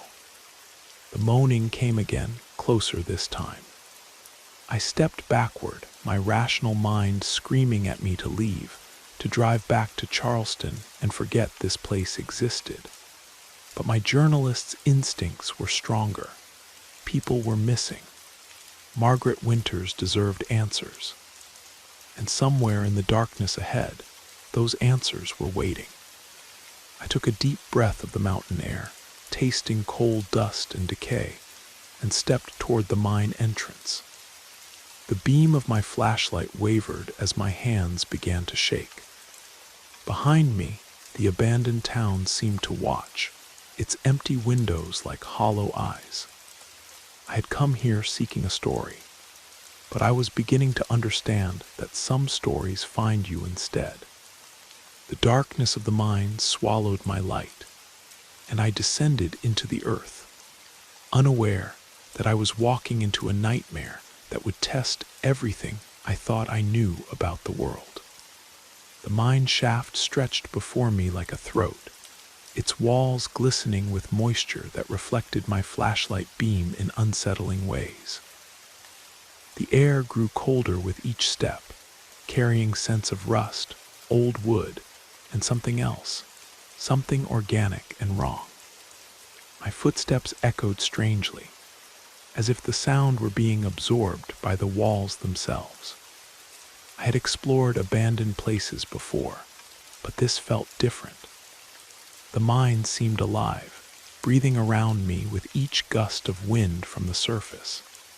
The wooden support beams creaked and groaned, their surfaces scarred by decades of neglect. Water dripped steadily from somewhere in the darkness ahead, each drop marking time like a funeral drum. 20 feet into the shaft, I found the first piece of evidence, a torn piece of fabric caught on a jutting piece of metal. The material was modern, synthetic, the kind used in hiking gear. Someone had been here recently, and they had left in a hurry. I photographed it with my phone, the camera flash briefly illuminating the tunnel walls and revealing something that made my blood run cold. Scratches, deep gouges in the wooden supports, as if something with claws had raked them in fury or desperation. But the pattern was wrong. The marks were too regular, too purposeful. They looked almost like writing, symbols carved by something that understood meaning, but had forgotten how to communicate it properly. I pressed deeper into the mine, following the main tunnel as it curved to the right. The walls here were different, cut from living rock rather than shored up with timber. My light played across veins of coal that looked like black blood in the stone. The air grew heavier, pressing against my chest like a physical weight. Then I heard it again, that low, mournful sound that had first drawn me into the mine. But now I could hear it more clearly, and I realized it wasn't just one voice. It was many voices, dozens of them, all moaning in harmony. The sound seemed to come from everywhere and nowhere, echoing off the walls until it became a chorus of despair. My rational mind tried to explain it away. Wind through the tunnels, settling timbers, the groaning of old metal, but my body knew better. Every instinct screamed at me to run, to get back to the surface and the safety of daylight. Instead, I forced myself to continue, drawn by the same compulsion that had brought me here in the first place. The tunnel branched ahead, splitting into 3 passages. I chose the middle one, following the sound of the voices. The walls here were covered in a strange, dark stain that seemed to move in the periphery of my vision. When I turned my light directly on it, it looked like ordinary water damage, but I couldn't shake the feeling that it was watching me. 50 feet down the passage, I found the second piece of evidence. A backpack, expensive and well-made, sitting upright against the wall as if its owner had simply set it down to rest. Inside, I found identification for David Chen, a 25-year-old graduate student from Virginia Tech. His wallet contained photos of a young woman with dark hair and a bright smile. There was also a journal, its pages filled with notes about local folklore and mining history. The last entry was dated 2 weeks ago. It read, "The voices are getting stronger. I can almost understand what they're saying. They want something, but I don't know what. I should leave, but I can't. It's like they're calling me deeper. If something happens to me, tell Emma I love her." My hands trembled as I closed the journal. David Chen was one of the missing people Margaret Winters had written about. And according to his notes, he had been experiencing the same things I was now, the voices, the feeling of being drawn deeper into the mind, the realization that I might be following in his footsteps toward the same fate should have terrified me. Instead, it only made me more determined to find answers. I left the backpack where I had found it and continued deeper into the mine. The voices grew louder, more insistent. Sometimes I could almost make out words, fragments of sentences that seemed to be in English, but spoken with accents I couldn't place. The sound wrapped around me like a living thing, pulling me forward into the darkness. The passage opened into a larger chamber, and I stopped dead in my tracks. The space was enormous, carved from the living rock by generations of miners. But it was what filled the chamber that made my breath catch in my throat. Bodies. Dozens of them, arranged in perfect rows like soldiers at attention. But these weren't recently deceased. These were the victims of the mine collapse, the 47 workers who had died 50 years ago. Except they weren't quite dead. Their eyes glowed with a faint, phosphorescent light, and their mouths moved in silent unison, forming words I couldn't hear. Their mining clothes hung in tatters, revealing skin that was gray and mottled like old leather. But they were standing, moving, aware. I stumbled backward, my flashlight beam dancing wildly across the impossible scene. The miners turned toward me as one, their glowing eyes fixing on my face. The moaning I had been hearing suddenly made sense. It was coming from them, from their ruined throats and collapsed lungs. They were trying to speak, to communicate something desperately important. One of them stepped forward, and I saw that it was wearing a name tag. William Hayes, foreman. His mouth moved, and this time I heard words, faint and rasping but unmistakably human. "Help us," he whispered. "We can't rest, we can't leave the crystal holds us here." He raised a skeletal hand and pointed deeper into the chamber, toward what looked like a natural altar carved from the rock. On it sat a crystal, roughly the size of a basketball, glowing with the same phosphorescent light as the miner's eyes. It pulsed like a heartbeat, and with each pulse, the miners swayed as if connected to it by invisible strings. "The company knew," William Hayes continued, his voice growing stronger. "They knew what was down here. They mined around it, but they never told us. When the tunnel collapsed, we didn't just die. We were bound to it, trapped between worlds. And now it's growing stronger, calling others to join us." The other miners began to move, not threatening but pleading. They reached out toward me with hands that were more bone than flesh, their voices joining together in a desperate chorus. I understood now why David Chen had been unable to leave, why people were disappearing near the mine. The crystal was calling to them, drawing them down into the darkness to join the eternal workforce of the dead.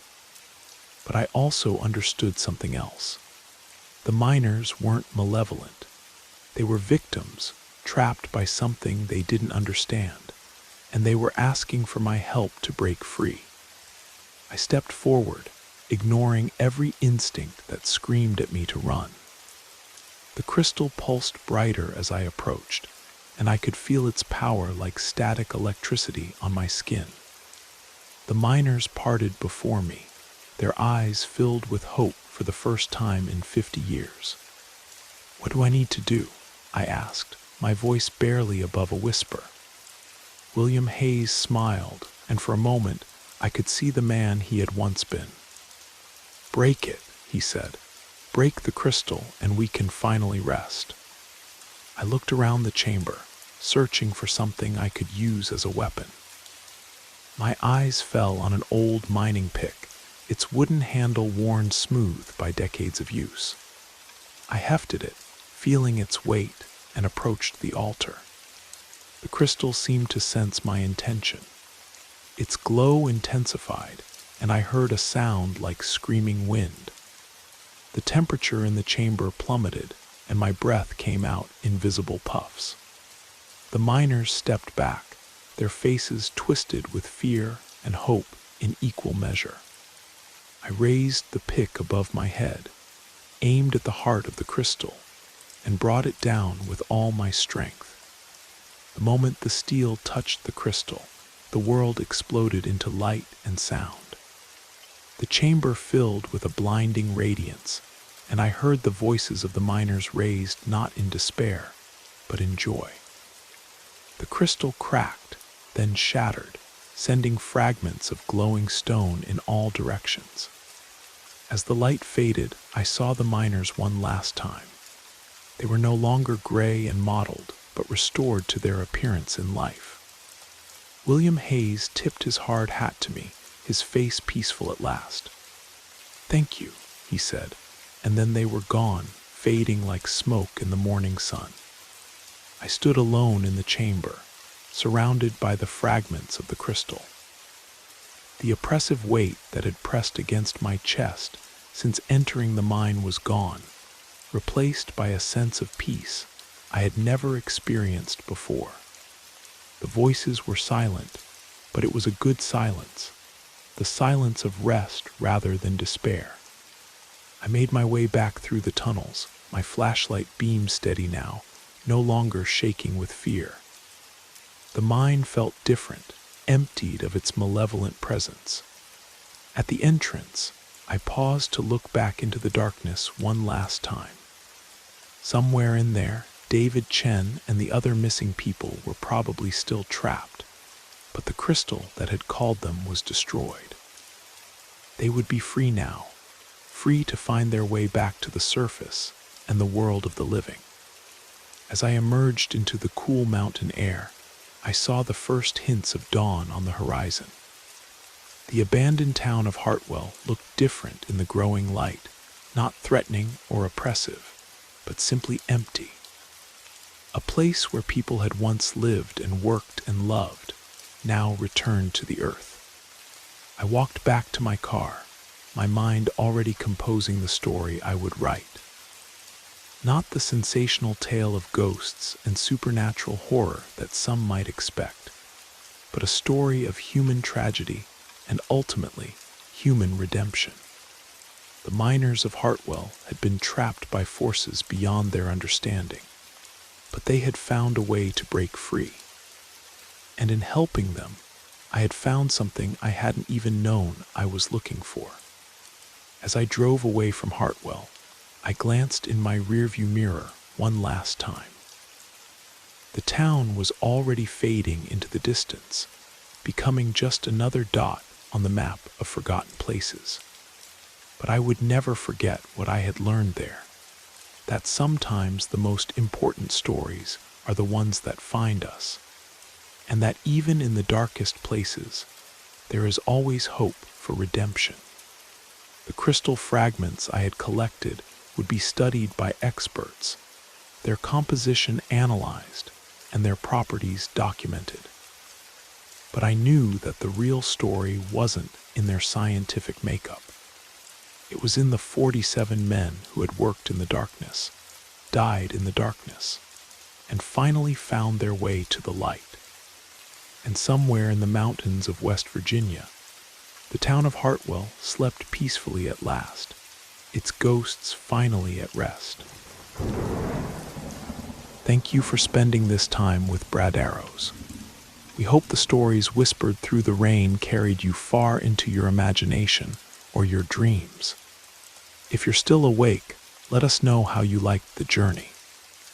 Until next time, stay safe, sleep well, and let the darkness comfort you.